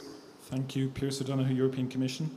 We have made available to the pen holders a number of smaller textual changes, but for this section in general, we would like to see a much more explicit reference to human rights, which we think is one of the extra issues that is not sufficiently addressed in some of the GDC and other documents we've seen recently. As a result, in the introductory paragraph to 4.4, we feel that while not in any way wishing to downplay the importance of bridging the digital divide, that it should speak of prioritization of efforts to protect human rights and bridge the digital divide, and then to continue thus promoting a fair and democratic digital inclusion. Again, going forward, particularly in underserved and marginalized communities and regions, and finishing with and across gender and age groups. Consistent with those suggestions, we would like to add to the last two bullet points of section 4.4 references to, again, human rights, so that the second last bullet point would read that promote accessibility, security, innovation, and human rights, as well as enhancing multi-stakeholder participation. And then in the last bullet point, that this issue should strive for a human rights and risk-based development that prioritizes transparency, etc. Thank you very much. Thank you. I'm going to go online, and then I'm going to call for closing the queue in the room, and then online, just because we do need to move on with the agenda. So any comments? None at the moment online. Then we'll move to civil society in the room. And please close the queues. Thank you. My name is Sheikh Wahid. I am from Tech Global Institute, speaking for civil society. We are suggesting the following additions and changes to strengthen the list of relevant organizations and processes.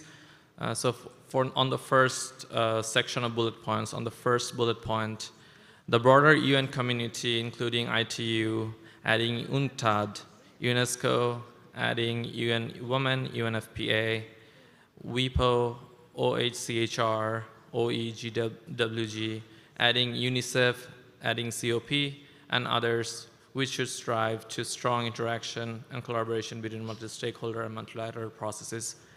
On the fourth bullet point, the G20 Digital Economy Working Group, adding and its engagement groups in parentheses, such as the C20, T20, B20, Y20, and W20, close parentheses, which should stress the importance of global data governance framework that respect privacy, promote data protection, and facilitate trust in digital transactions. On the second set of bullet points, on the second to last bullet point, we want to rewrite the sentence as technological standards development processes, thereby encouraging the adoption of open and interoperable standards that promote accessibility, security, and innovation. They should enhance participation of global majority technical, civil society, and academic communities. Thank you. Thank you. Academic, Alison. Thank you, Alison Gilward, Academia South Africa.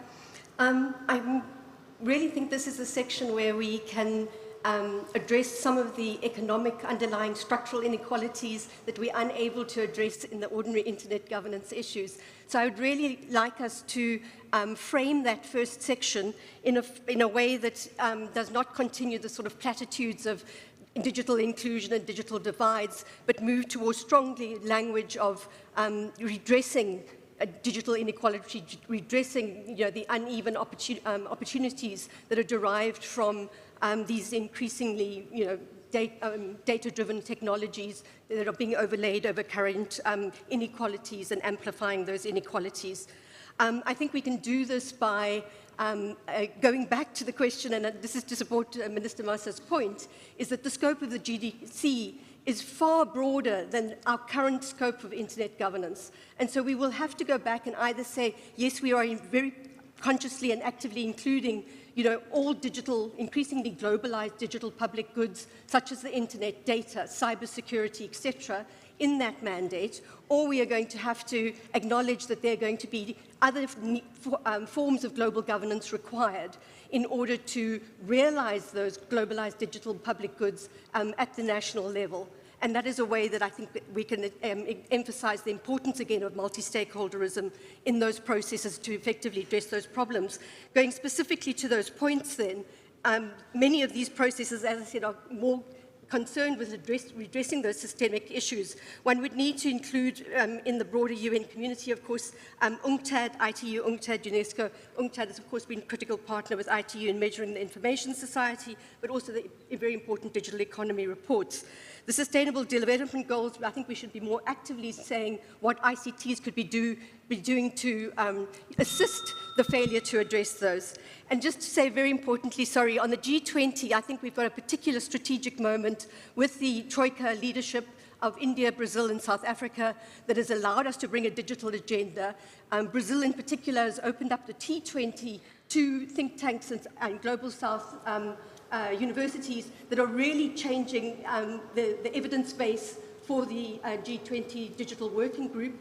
And the Digital Working Group there should not only be addressing issues of data governance and policy, which are of course important, but really redressing digital inequality more broadly. Thank you, Alison. So, online?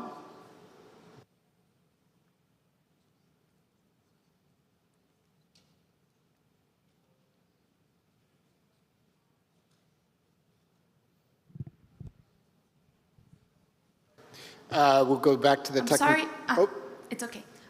We have a comment from William J. Drake from the academic sector. The list of other processes is really selective, and so people are pointing out the many processes and issues that are not listed. There would seem to be at least 3 options for improvement. 1, expand the list to be truly representative. 2, delete the list, which may not be adding great value. Or 3, as suggested previously by Chris Buckridge, move the list to an annex. Any of these options seems preferable to the status quo. Thank you. Over to the technical community in the room. Thank you. My name is Tobias. I'm speaking on behalf of Internet Society Brazil Charter. For the record, I will speak in Portuguese. Então, da mesma linha que o João falou antes de mim, eu sugiro a inclusão na primeira parte dos bullet points, no bullet point número 5, o termo criptografia, e na segunda parte, no bullet point número 9, Technological Standards, Development Processes, também a inclusão da criptografia, justamente como uma mensagem para processos regulatórios e políticas públicas que ameacem a cibersegurança no mundo digital e também na governança da internet, para a gente prevenir o uso de backdoors, de atores mal intencionados e também da vigilância estatal. Obrigado. Obrigado você. We'll go next to private sector. Thank you, Chair. Hello, everyone. My name is Marina Kézia. I'm part of the Brazilian youth delegation and also part of the private sector. In section 4.4, page 12, especially in the section opening paragraph, I'd like to suggest adding a passage to highlight the importance of fostering youth presence in this space, such as the NETmundial+10 emphasizes the importance of youth in all this process, aiming to broaden diversity in the both stakeholder debate. I suggest that because in the draft, there's only one mention of youth in section 4.1 when describing the current role of the IGF. However, both the substantive themes and the process we've been discussing since yesterday will influence and even define how we all deal with internet in the coming decades. Yet we, the youth, are still underrepresented in this space. It would be important for this mention to also be made in the opening paragraph of section 4.4 to make it clear that the youth presence is desired and encouraged in the various spaces mentioned in this section, such as national and regional policymaking process and in the OECD. Lastly, I would like to reaffirm that, as my colleague said before me, youth bring other important views, experiences, and perspectives to internet governance. Bringing these viewpoints into the debate can help us materialize the principles that are so fundamental to internet governance. Thank you.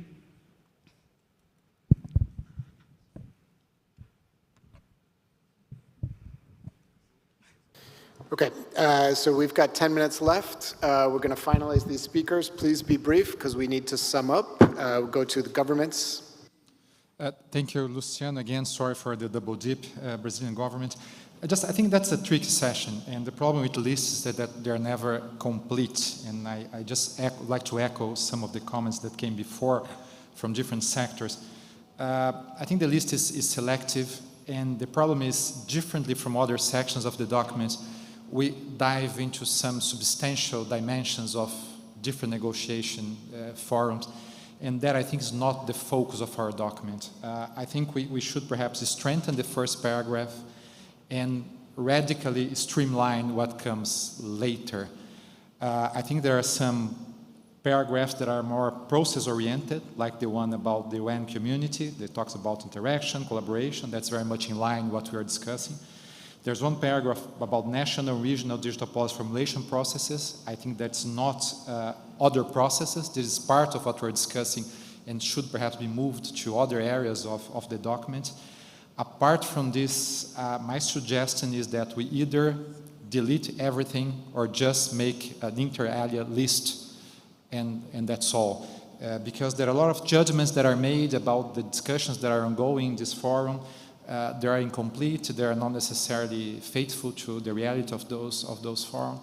So I think that we should be careful about this section, try to be more straightforward, and I would suggest a radical streamlining of this one. Thank you very much. Obrigado, Luciano. We're going to go to civil society. I think we're only going to be able to take, one more intervention from each. So if you want to collaborate, please do, but please keep your speaking times short.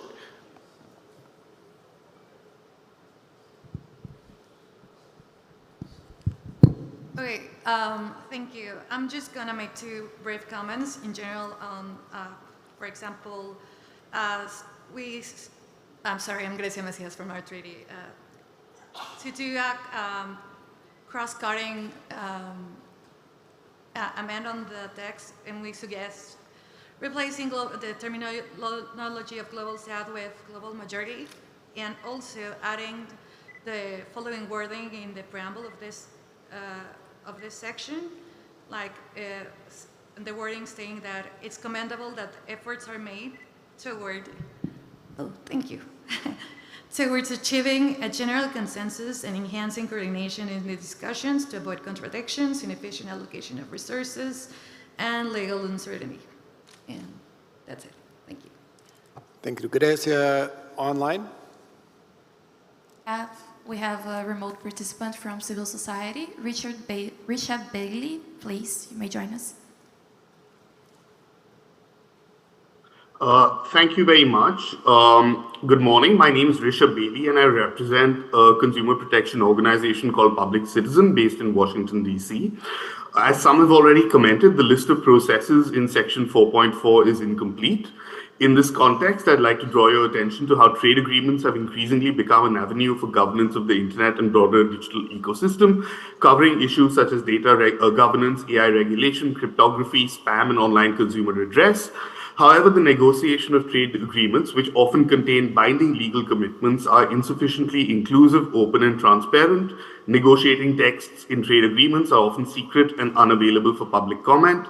Stakeholders, in particular civil society, academia, and the technical community, must have the ability to meaningfully engage with trade processes that seek to govern the digital ecosystem.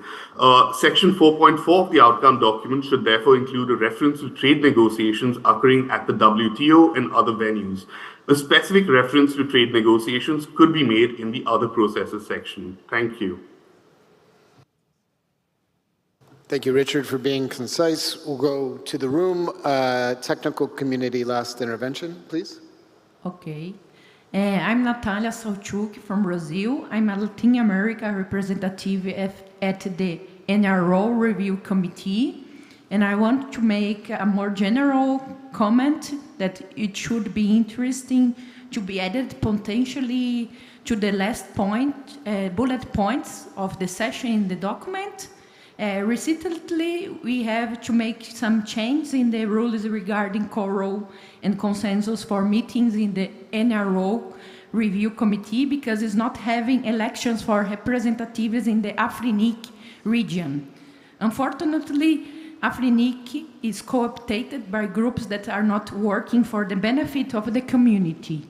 And this is also affecting the whole community of the AI globally. So my reflection here is how we could make all the internet governance processes resilient enough against the co-optation of groups that don't represent the interests of the internet community and not acting for the benefit of the internet governance, especially in the technical forums like RAIs, ITF, ICANN, and W3C. It should be important to mention efforts on the matter of making those processes resilient. So thank you. Obrigado, Natalia. I think we just have one last intervention from the academic, and then we will wrap up. Please. Yes, thank you. My name is Laura Pereira. I work as a researcher at a digital democracy institutional lab here at Getúlio Vargas Foundation, but I'm speaking more as by my personal experience in working in academia with the institutional field of internet governance. I believe that the message from NETmundial to other process is exactly at the clear recognition of an inflection point in governance in internet versus governance of the internet. And I believe this is not sufficiently clear and stated in this first bullet about national and regional digital policy formulation processes. I agree with the other participants that recommended a more clear and more defined emphasis on this point, because I believe in the same way as NETmundial 2014 had the Snowden case as its context and inflection points in background, I believe now we are at the risk of not making a sufficient statement about how national policy, national process are in contrast or in dialogue with internet governance, more traditional institutional governance. So I believe we should expand on that point, on these general lines, and not for the document, but because we had very few participants from academia here at the input. I believe that we as academia can also contribute to this crisis in the field by working on defining, redefining, reconceptualizing internet governance and internet governance relationship with the governance of the digital world. I believe we need to try to conceptualize multi-stakeholderism again and maybe revisit our theoretical basis. So this is it for the inputs and for our general comments. Thank you. And there we are. One final online contribution, and then we will sum up. We have a last remote participant from private sector, Cristiane Sanchez Correia. Please join us. Cristiane, you may speak.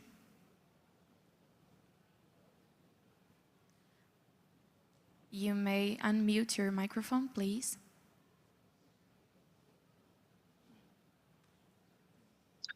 Thank you. My name is Cristiane Correia. I'm from Abrinte, the Brazilian Association of Internet Services Providers. And we have a comment on item 4.4 on the preliminary text. We understand that there are several overreaching reasons why billions of people remain offline, ranging from a lack of network infrastructure, availability and affordable internet services to gaps in skills and ability. In this sense, this item 4.4 should include not only holistic and consistent view, but also a risk-based approach. Also, regarding the efforts that the text say about bridging the digital divide and promoting digital inclusion, we believe it's better to say that we have to achieve meaningful connectivity for all and ensure no one is left behind in a way that we could provide reliable and affordable last-mile networks and services to unserved and underserved citizens and communities. All these comments is related to the best language when we speak about last mile in the last ITU meeting. Thank you very much. Thank you very much, Cristiane. So, muito obrigado pelas intervenções. I have the chair of this session is a representative of the Swiss government, and everyone knows the importance that the Swiss government puts on punctuality. So it is a challenging task for me to sum up this session with -1 minute to go. But I do want to just highlight a few really key points. First of all, just noting that we have a very detailed transcript of both the online and the in-person interventions that we will be passing along to the pen holders for this section. Clearly, there is strong support for the IGF as a central mechanism and for being more robustly descriptive of what we mean by the IGF to include all of its structures, regional, national IGFs, and intersessional workflow processes. So we will strive to do justice to all of the components of that, including, of course, the youth track. The importance of addressing youth participation was made clear in this session. There is also, I think, a clear consensus on the need to avoid duplication and unnecessarily creating new forums and spaces. The IGF can be and should be a critical mechanism for achieving that, even if it is not definitive as the only place where such coordination can be achieved. I think there were some important and very constructive suggestions about how to refer not just to WSIS as a process, but also reference its action lines in the WSIS forum.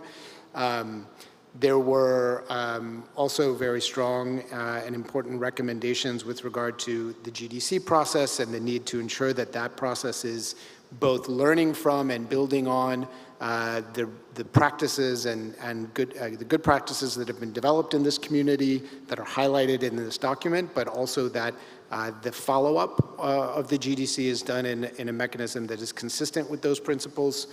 I think the last section is going to be perhaps one of the trickiest for the pen holders.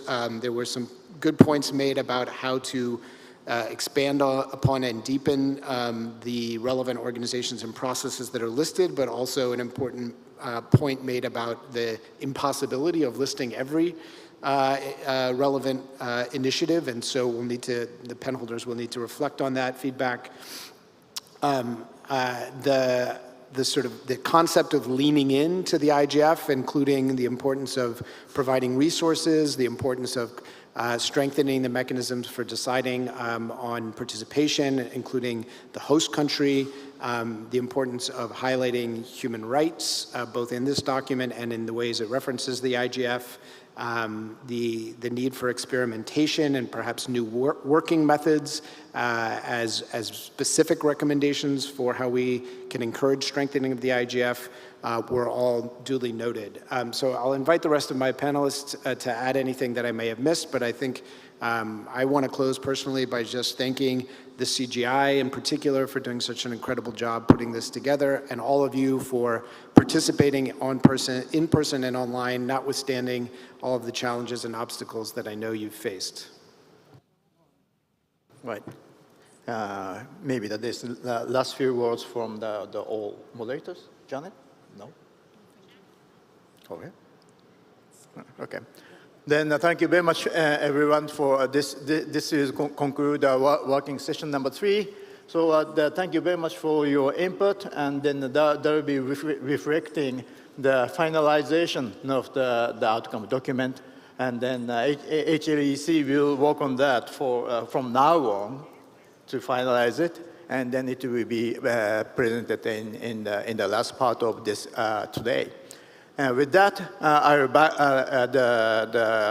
return the floor to the MC. Thank you very much.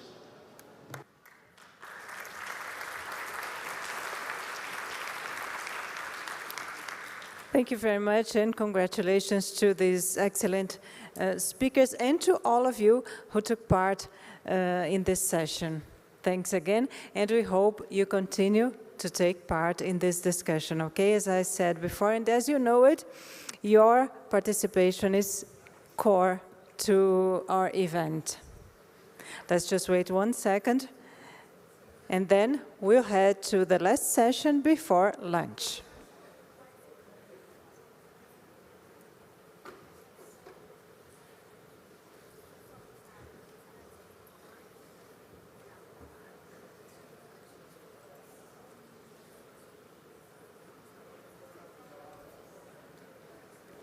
And I also remind you that we have Wi-Fi during all the event, and the instructions are at the back of your badges, okay? And I also remind you not to forget to return the headsets for translation at the end of our agenda, all right?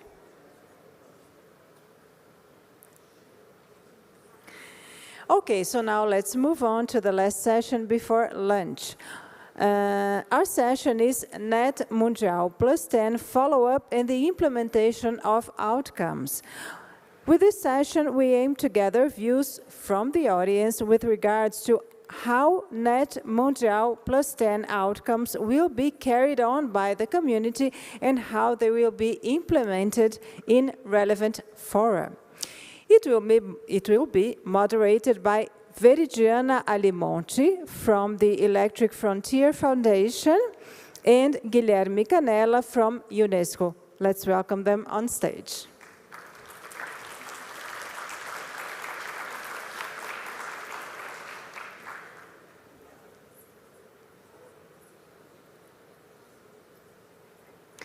So you can start. Bom, boa tarde. Ainda que eu seja brasileiro, como muitos de vocês sabem, eu combinei aqui com a Veridiana que eu vou fazer a minha parte em inglês para ser diverso e ela vai continuar depois em português. So, good afternoon, everyone. As the Master of Ceremony has said, my name is Guilherme Canella, and I'm the head of the Freedom of Expression and Safety of Journalists section at UNESCO headquarters in Paris. A pleasure to be here with you in this very important discussion. Sometimes, and I'm speaking from the experience of the international multilateral organizations, we spent a lot of effort in discussing our documents, our principles, our guidances, and we don't spend the same amount of time in discussing implementation, which at the end of the day is what we all desire, how we improve the quality of implementation of the decisions and the different instruments that we collectively discuss, luckily in this forum, in a multi-stakeholder manner. So this session, it's not to discuss the content of the NETmundial+10 document in itself.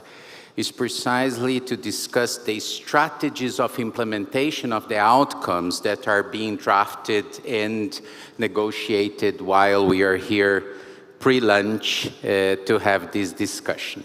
So very briefly, as I was saying, when we assess the lessons learned regarding the implementation of different strategies, for instance, in the multilateral system, evaluators quite often tell us that one of the most recurrent problems in getting better results and the impacts of the things we discuss is the deficits in the implementation strategy of the different policies that we craft in different areas.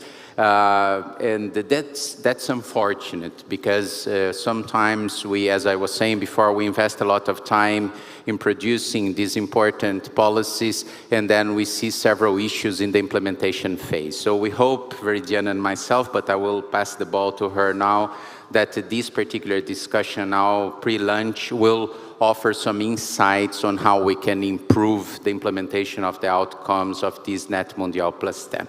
Veridiana, over to you. Thank you, Guilherme. Good afternoon, everyone. So in the name of inclusive participation and considering we are in Brazil and have many Brazilian participants, I will switch into Portuguese for these initial remarks.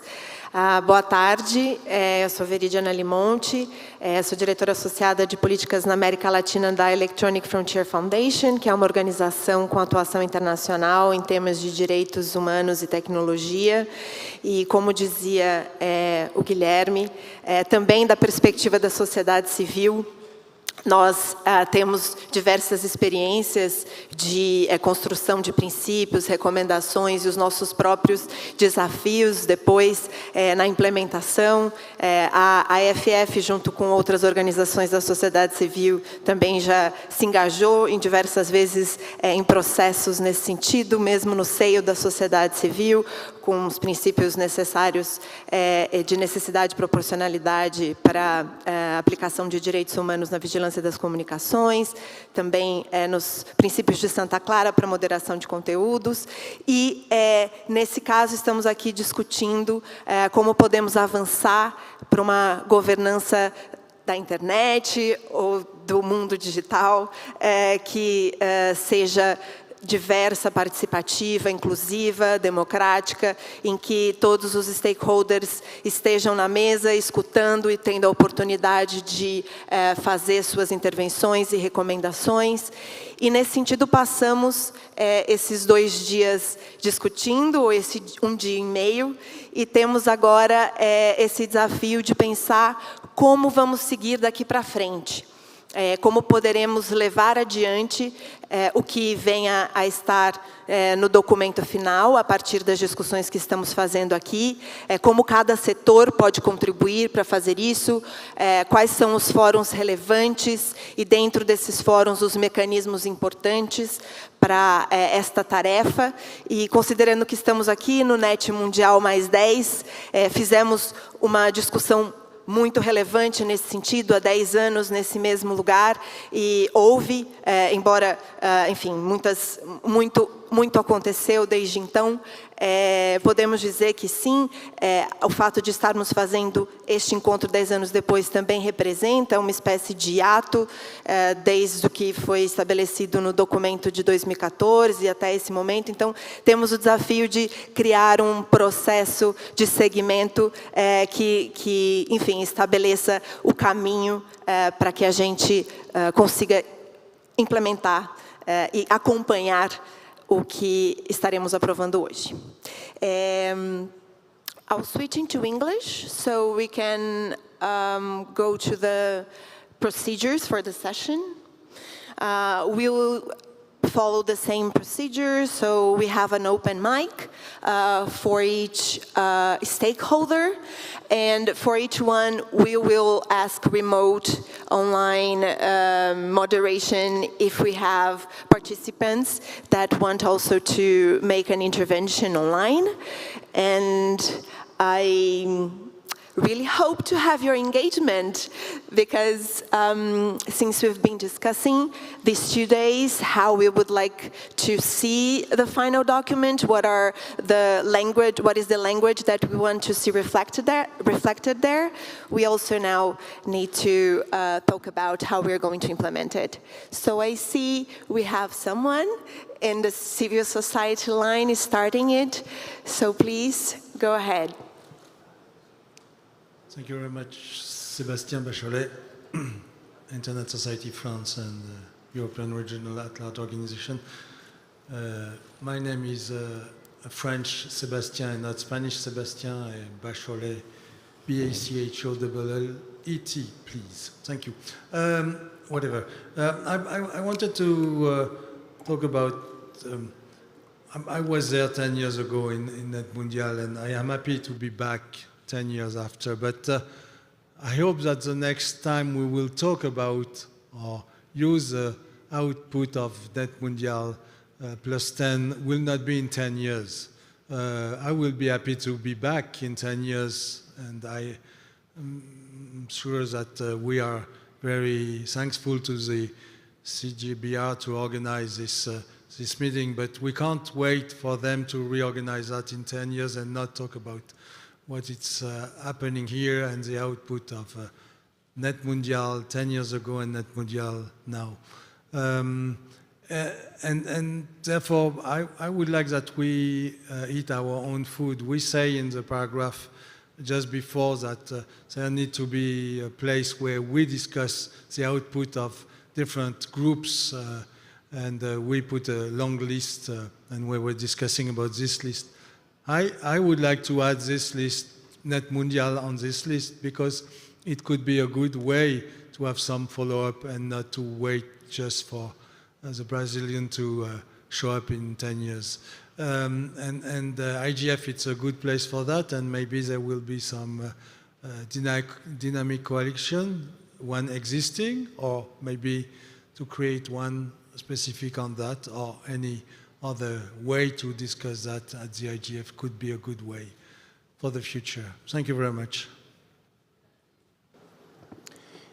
Thank you, Sebastian. I see that we don't have other colleagues in the other queues of the other groups, but I don't know if online, before I get civil society from Henriette, if we have other stakeholder groups online. No? So, Henriette, please. Thanks, Guilherme. I'm Henriette Esterhuizen, Association for Progressive Communications. Thank you, Sebastian.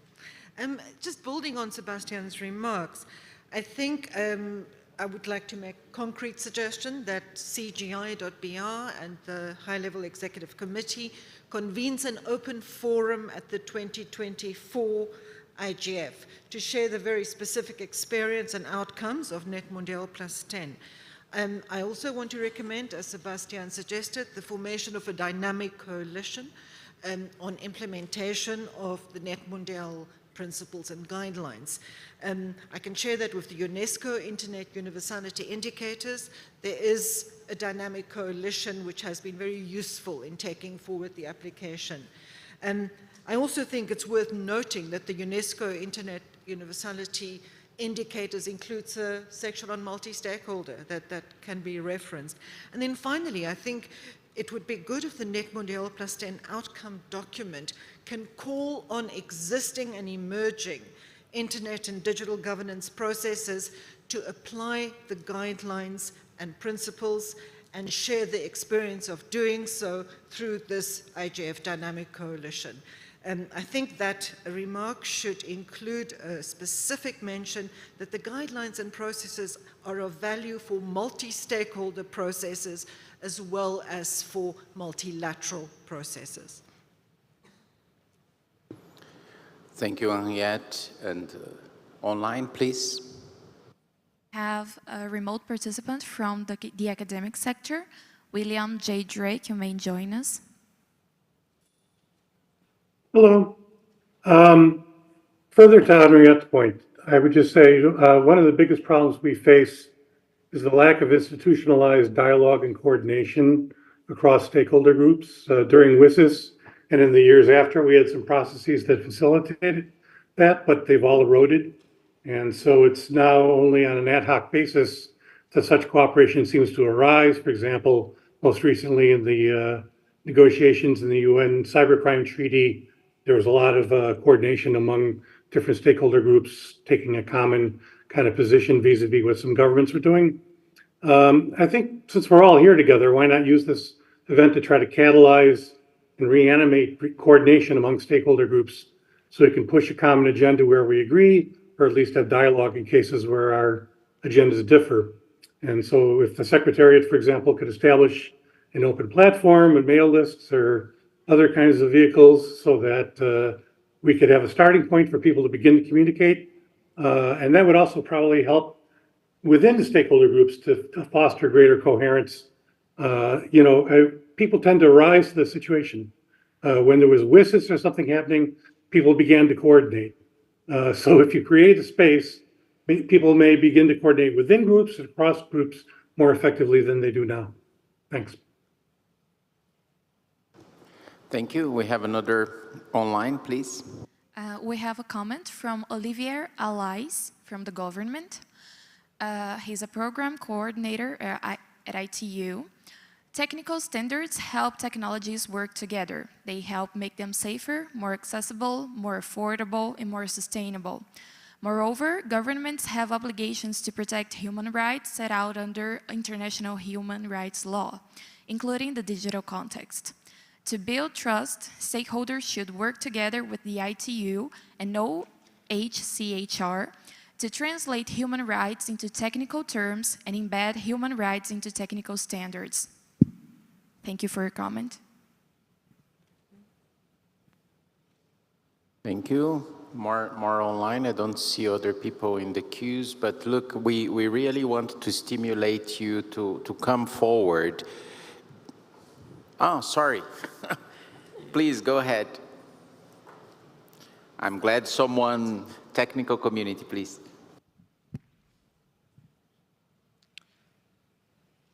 Greetings, everyone. My name is Julia. I am from Brazil. I represent the Gender Standing Group from the Internet Society. And I'm glad that I was able to be here at this moment right now, because for actions, for implementations, I think there has been a lacking of safe passage between all the IGFs, local or internationals, and all the NRIs to establish a solid communication with the international relations departments of countries, because sadly last year we had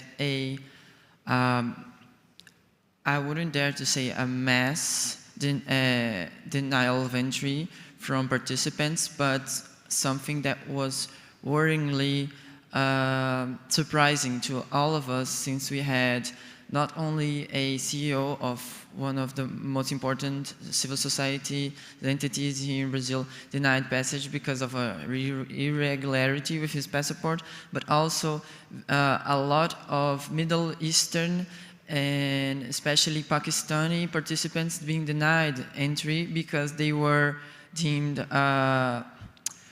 with a chance of trying to emigrate to Japan, which is something that I know that the government of Japan didn't do in bad faith, but it represents a really strong lack of communication between the departments of that allow entry of the participants and the country saying that it is ready to receive everyone and every idea. So a pressing matter for actions for safe passage, safe conduct to participants of all the NRIs. Thank you for your contribution. Here now, civil society. Thank you. Olga Kiriliuk from Internews. I must say that it is becoming a very nice text, but unfortunately mostly declarative with no actionable outcome incorporated by design. It is all again about what we want, and nothing will happen over the course of the next 10 years if we do not take any action following this meeting to clarify exactly who and how we will be implementing these aspirational statements. In case of IGF, at least, it is happening on an annual basis, and we can expect some continuation of discussions. Same for VISIS and same expected for GDC. But NETmundial is the event which is happening once in a decade. The key question we should be asking ourselves is who will be making sure that everything which is reflected in this outcome document will be turned into action. We should move from discussions about the principles we all like to committing to actions and taking practical steps, which is much more painful and effort-intensive, but only this way we can make sure that any real change happens and that we have something more tangible to be proud of and to discuss when we meet after the 10 years or hopefully even sooner. Connecting the processes and avoiding duplication is not only about sending a wish list to these processes, but we also should have a very clear action plan, which is added to this visionary paper that we currently have. So I believe it would be very helpful if all stakeholders who are present here in the room today would be actually leaving this room with having a clear understanding of what is that commitment that they are taking back with them and what is it that they can be doing once they are back to their daily routine. But also, it would be good to have some kind of follow-up section incorporated directly in this outcome document, which would be reflecting on how are we planning to connect with all those processes, especially the ones which are mentioned in this Law 4.4 subsection. Thank you. Thank you very much. Academia. Okay, thank you very much. My name is Humo Pájaro, University of Malmo. The outcomes on the Mundial should be addressed and guided not only as the result of one event, but for the good and the benefit of internet governance should be articulated as a relation orientations or call to actions in an easy language that allows interoperability in terms of policy and effectively enhance the multi-stakeholder model in the current internet governance processes where it's used and allows to be used where it isn't. Where it isn't, this model not only for recommendation of follow the current and evolving digital ecosystem, but mainly for decision-making processes by consensus related to internet and digital spaces. Thank you. Thank you. Government and NGOs. Thank you. Roz Kennyburge, UK Government. It is right that the NETmundial outcome document strongly reaffirms the need for meaningful multi-stakeholder engagement. We've talked about the importance of multi-stakeholder participation in processes such as the GDC and the WSIS review. But we should, as others have said today, recognize the need for organizations to do more to fulfill the NETmundial principles. For example, we warmly welcome the development at the IETF of a dialogue on public policy issues. And we should build more on this to include governments, civil society, and other stakeholders. At ICANN, we have seen progress in addressing policy issues such as DNS abuse, but the ICANN community needs to do more to fully address public policy interests in a timely way. It also needs to step up efforts to reach out to stakeholders from around the world. The ITU has great multi-stakeholder initiatives such as Partner to Connect, but its Council Working Group on Internet issues is still closed to non-governmental stakeholders, and we believe that needs to change. These are just some examples, and none of this is intended to criticize particular organizations. Governments also have a lot more to do. The point is that we all have responsibilities to make these changes happen in reality and ensure that the NETmundial principles are not just abstract theory. We hope this meeting in Sao Paulo and the document that we will produce will give us a renewed determination and energy to make it happen in reality. Thank you. Thank you, UK. So now on a remote and then back to the lines. We have a remote participant from civil society, Christophe Gauthier. Please, you may join us. Hello, everyone. My name is Christophe Gauthier. I'm speaking out of Paris, even though our organization, I40 Knowledge, is global. I wanted to mention 4 elements. The first one is we are a global network providing knowledge to implement regulation of digital platforms based on UNESCO Internet Fortress guidelines. So we are very in favor of having well-defined stakeholder groups contributing in this NETmundial document and outcome. The second one is we recognize that collective deliberation is a complex process and that we would favor using already existing mechanisms and tools like poll.is or quadratic voting that are new mechanisms that have shown their power in terms of empowerment for different stakeholders and making it more efficient for collective intelligence. The third element is about hybrid tools. We keep thinking hybrid is in-person versus remote, but hybrid is evolving into a new world, which is a combination of human production and synthetic production from generative AI. And we have new generative AI agents that are helping for deliberative processes, and we would like to see these tools being developed by technical community and supported by multilateral organizations. And that's the fourth point, which is in order to do this, we probably would need to have some kind of digital public infrastructures that are strong enough for all the multi-stakeholder communities to be able to contribute. So we would favor to have some elements related to this in the outcome document. Thank you. Thank you, Christophe. Merci.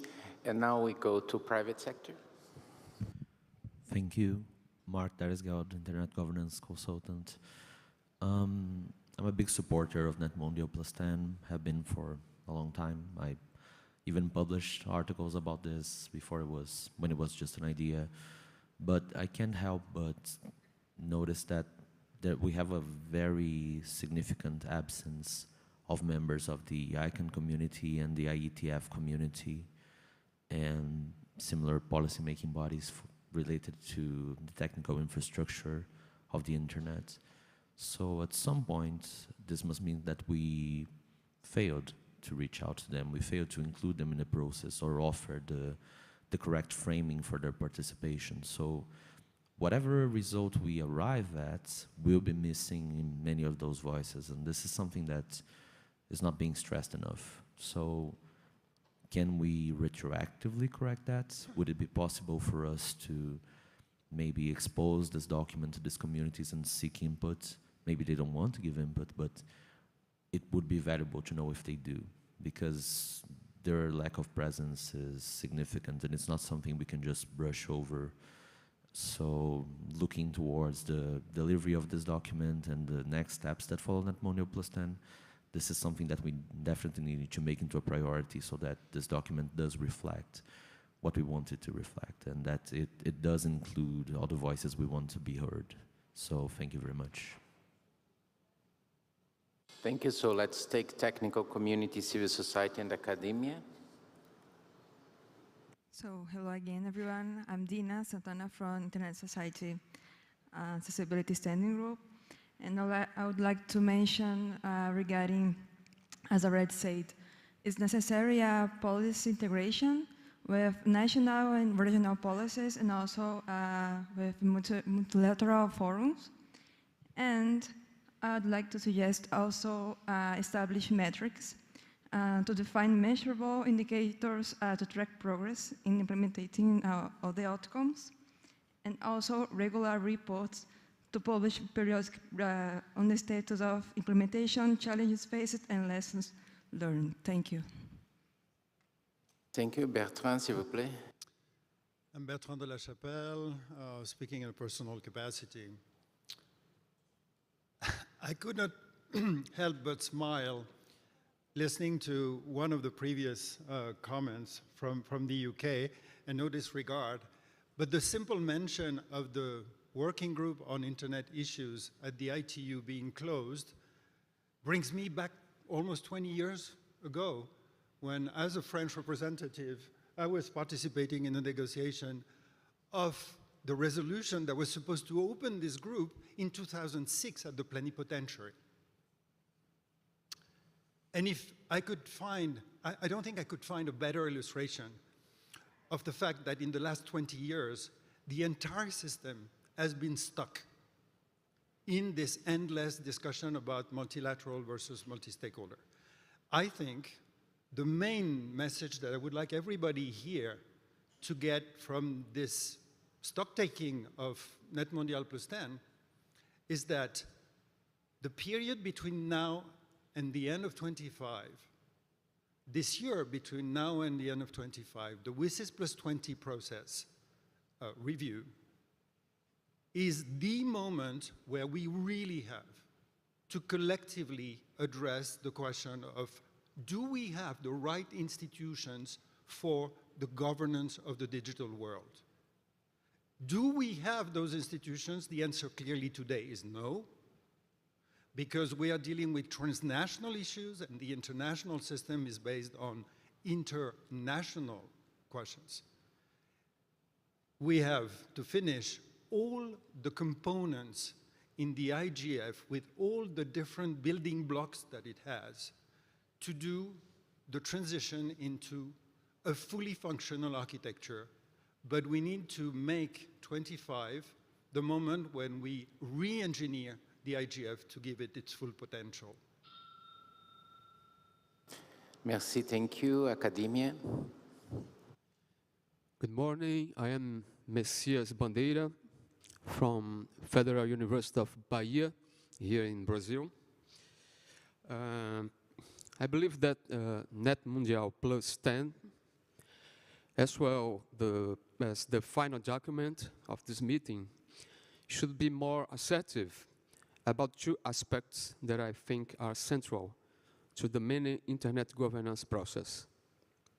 First, I believe that the public interest should be the horizon of all global internet governance process, and that this term should be included as a universal value.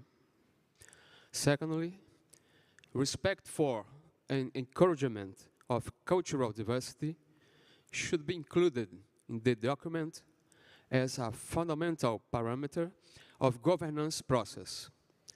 The term cultural diversity does not appear in the document, and I have the feeling that this is a gap, because internet governance should consider not only multi-stakeholder dimension, but also cultural diversity, as we experienced during these 2 days of NETmundial+10. Thank you. Obrigado. Obrigado. Do we have more remote for now? No? So please, another academia. Hello, I'm Luiz Carpino from University of Ribeirão Preto and Instituto Universitário Sofia Italy. I'm speaking Portuguese. Pensando nas possibilidades pós-NETmundial+10, falo em nome da academia, dos meus colegas, penso que seria muito importante o encorajamento na divulgação de linhas de financiamento em pesquisa científica de forma duradoura e independente, pensando em incrementar a agenda de implementação de boas práticas neste modelo de governança que aqui se discute, com foco, obviamente, nos países periféricos ou pensando no sul global, sempre com o objetivo também de permitir o equilíbrio dos direitos humanos, bem como da necessidade dos valores democráticos, e aqui vejo que é um ponto de muita delicadeza em não se mencionar, porém, é necessário a melhoria dessa ecosfera no ambiente digital e acreditamos que o financiamento e encorajamento de pesquisas seja importante para isso. Obrigado. Obrigado. David, go ahead. Yes, David Green from EFF on behalf of civil society. Just adding on to Henriette's previous statement, not only would it be productive to have other multi-stakeholder processes employ the principles that come out of this, but actually to call on them to affirmatively endorse the principles ahead of time and pledge to employ them. I think that could be an action item that this body could take, would be to reach out and to call for positive endorsements from other multi-stakeholder processes to employ these principles. Thank you, David. And now another from academia, please. Boa tarde. Alexandre Arnes Gonzalez, do Instituto de Ciência Política da Universidade de Brasília. Vou falar em português e talvez vou estar sendo um samba de uma nota só, mas insistir no ponto que é fundamental que o documento da NETmundial+10 faça referência ao fato que a governança global da internet ou a governança do mundo digital, ela está hoje marcada por uma assimetria e uma desigualdade de poder decorrente de uma concentração desse poder sobre infraestruturas e instituições privadas de algumas grandes empresas. Eu acho que essa constatação é tão importante quanto foi a constatação da declaração da NETmundial em 2014, que apontou justamente a vigilância massiva e arbitrária por parte de determinados atores dentro dessa governança, que ameaçava a construção de confiança e a integridade do próprio processo de governança da internet. Se a declaração hoje da NETmundial de 2010 não for capaz de apresentar, inclusive, essa leitura da realidade, que afinal é justamente esse processo de concentração privada que também esvazia o poder e o processo de tomada de decisão nos foros multissetoriais, então ela também perde um pouco o sentido de ser. Obrigado. Obrigado. Thank you. Civil society, please. Thank you. Paloma Lara Castro, representing Derechos Digitales. Just to follow up on David's point, we would like to suggest to encourage the establishment of working groups that analyze how to implement the NETmundial principles on multi-stakeholder approach to ongoing and future processes at the global, regional, and local levels. Thank you. Thank you. Technical community.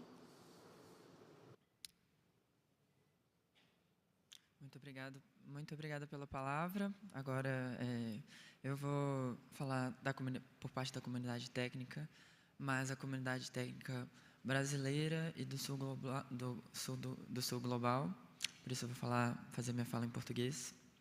E eu gostaria também de salientar a necessidade de falar sobre o direito à desconexão, né? O direito a pessoa não ser obrigatoriamente integrada ao processo de digitalização do mundo, sim, mas também sobre a internet. Mencionar, pelo menos, as formas de criar redes que mexam na nossa cultura, né? Na nossa cultura que se relaciona com a quantidade de uso da internet. Por exemplo, ao invés da pessoa não ter acesso à internet, talvez ela possa ter o direito de não precisar ser pressionada a ter um acesso para fazer os seus documentos, para poder elaborar coisas legais e judiciais, que isso está acontecendo lentamente e que agora num novo cenário do NETmundial, em que o meu país passou pela transformação de acesso à internet, existem várias outras discussões sobre a qualidade desse acesso, mas o fato é que agora estamos com mais de 80% de conexão do nosso país, e essa mudança eu acredito que virá para todos os nossos países do sul global. A gente também precisa planejar esse documento para o futuro, que é justamente construir redes, plataformas e conexões e governos que permitam a desconexão do usuário, caso assim ele deseje, pois eu acredito que isso também é um direito fundamental de usuários da internet. Obrigado, thank you. Civil society.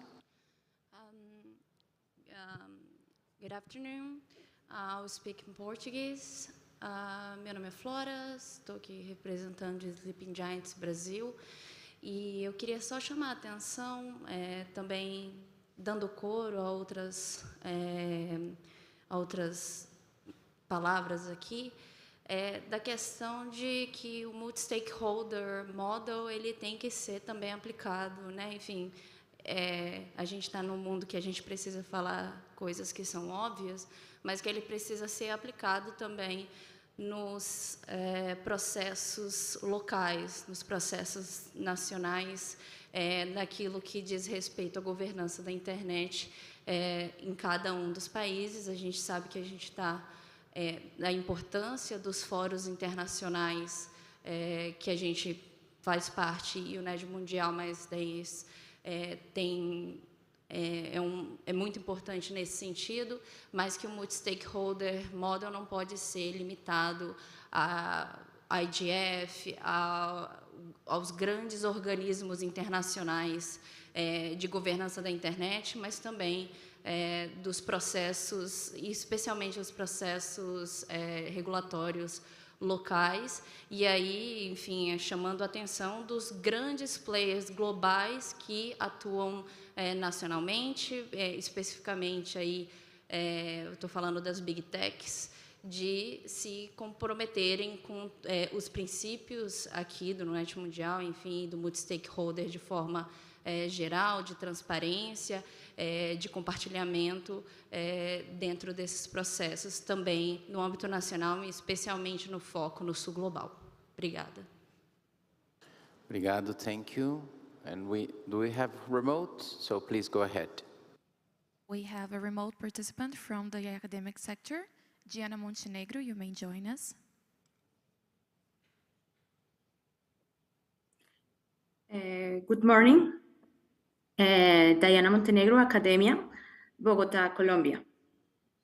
The implementation is about to encourage critical thinking about novel regulation of this novel digital organization that we are seeing. The Global South must to be the dissensus of a new economic order about inequality, about the lack of recognition of human workers in the Global South. We need to start improving this critical thinking in the universities. We are starting to teaching, for instance, digital regulation in seminaries and in classes. It is important to encourage the autonomy of the regulations in this novel digital organization. Thank you. Thank you, gracias. So academia again, please. Hello, thank you. Jaqueline Pigato from São Paulo State University. I would like to build upon the civil society comments from Bertrand and others before me that we have a transnational governance for internet and digital issues with an international system. And a point that unfortunately we have very few participants from government here today. My question in general is regarding what are the incentives to bring all stakeholders to the dialogue, especially governments and the big techs from private sector. Therefore, I would like to, that the NETmundial+10 documents recommends the implementation of these guidelines, especially to international institutions where we have member states seeking to address something, but at the same time, they have an opportunity to build multi-stakeholder processes following these guidelines discussed here. Thank you.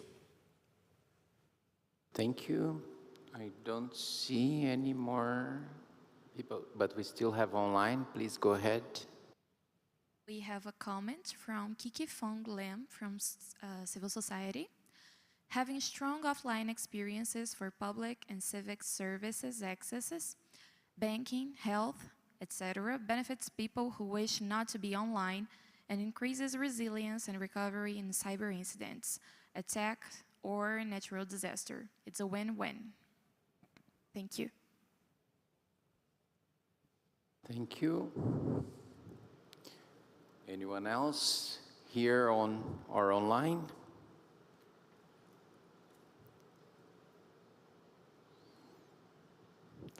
So if not, we were also requested as moderators to do a very unfair task that is trying to summarize a rich discussion. So, of course, we have no intention, Veridiana and myself, to do a report. This will be done later on. But maybe just a few remarks from our perception. I will start and then Veridiana will complement. So one thing, we had different comments with different sorts of structures in terms of what can be done to improve implementation of the outcomes. Some of the comments were related to a sort of an enabling environment that is needed for this implementation. Some people talked about how asymmetries of power can impact this implementation process. Others mentioned how the governance system that currently exists still lacks concrete elements for a new governance of the system. Other people are mentioning that still there are several challenges with the multi-stakeholder model, particularly in local implementation. So all those things are related to an enabling environment to guarantee a better implementation process.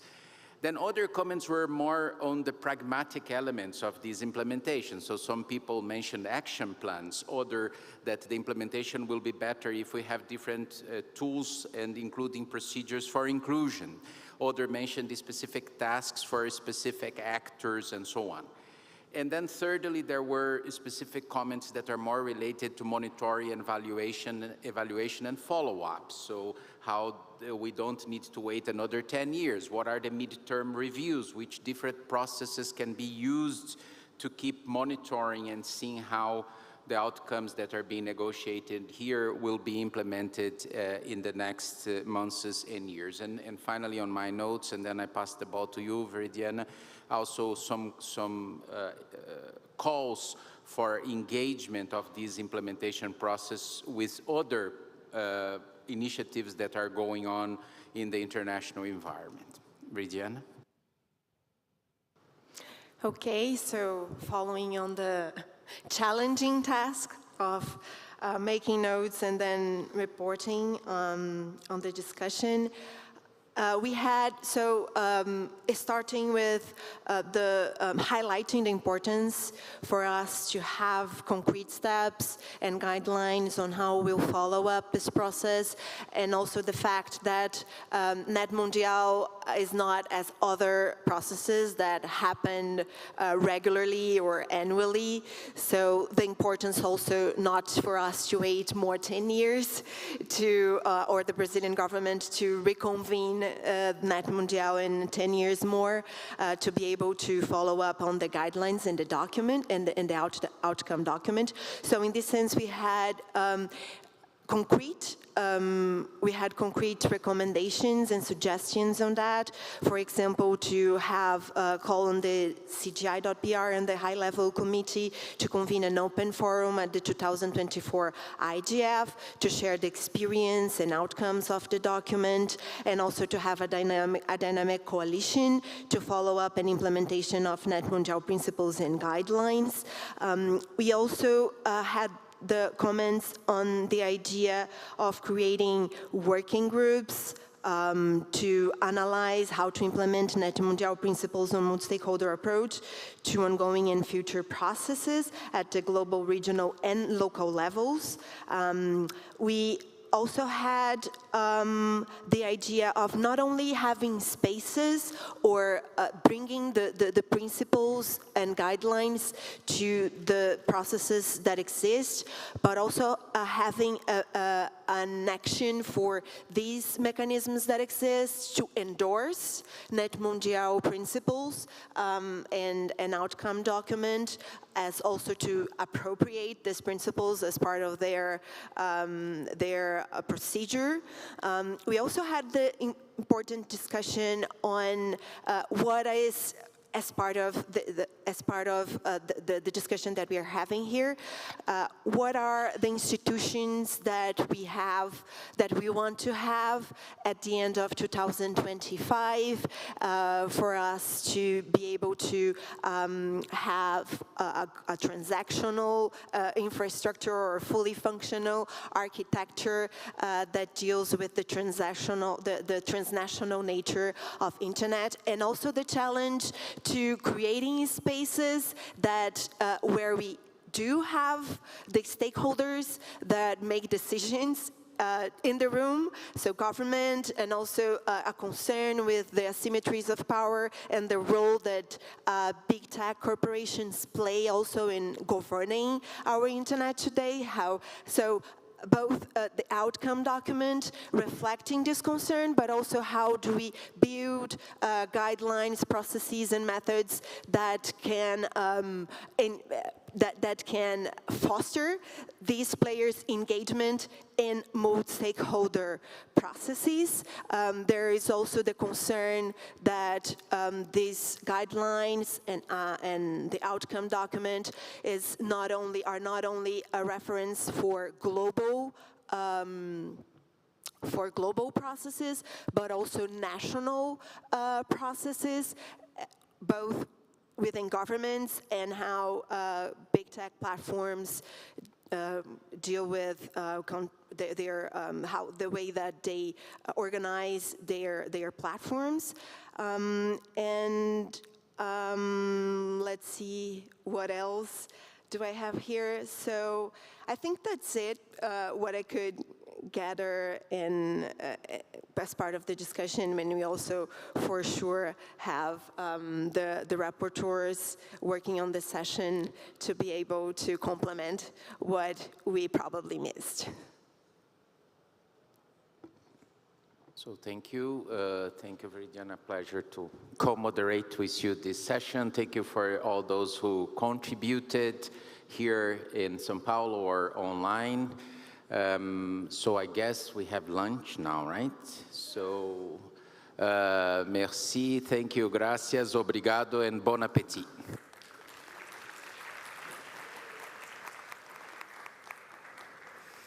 Thank you very much to the speakers. Yes, we're going now for lunch, which will happen at Complex 17, the same place as yesterday.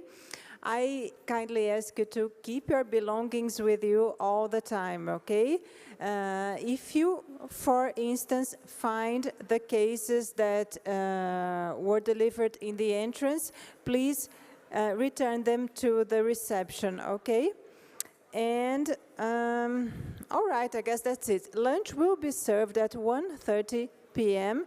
and we'll be back here at 3 p.m., okay?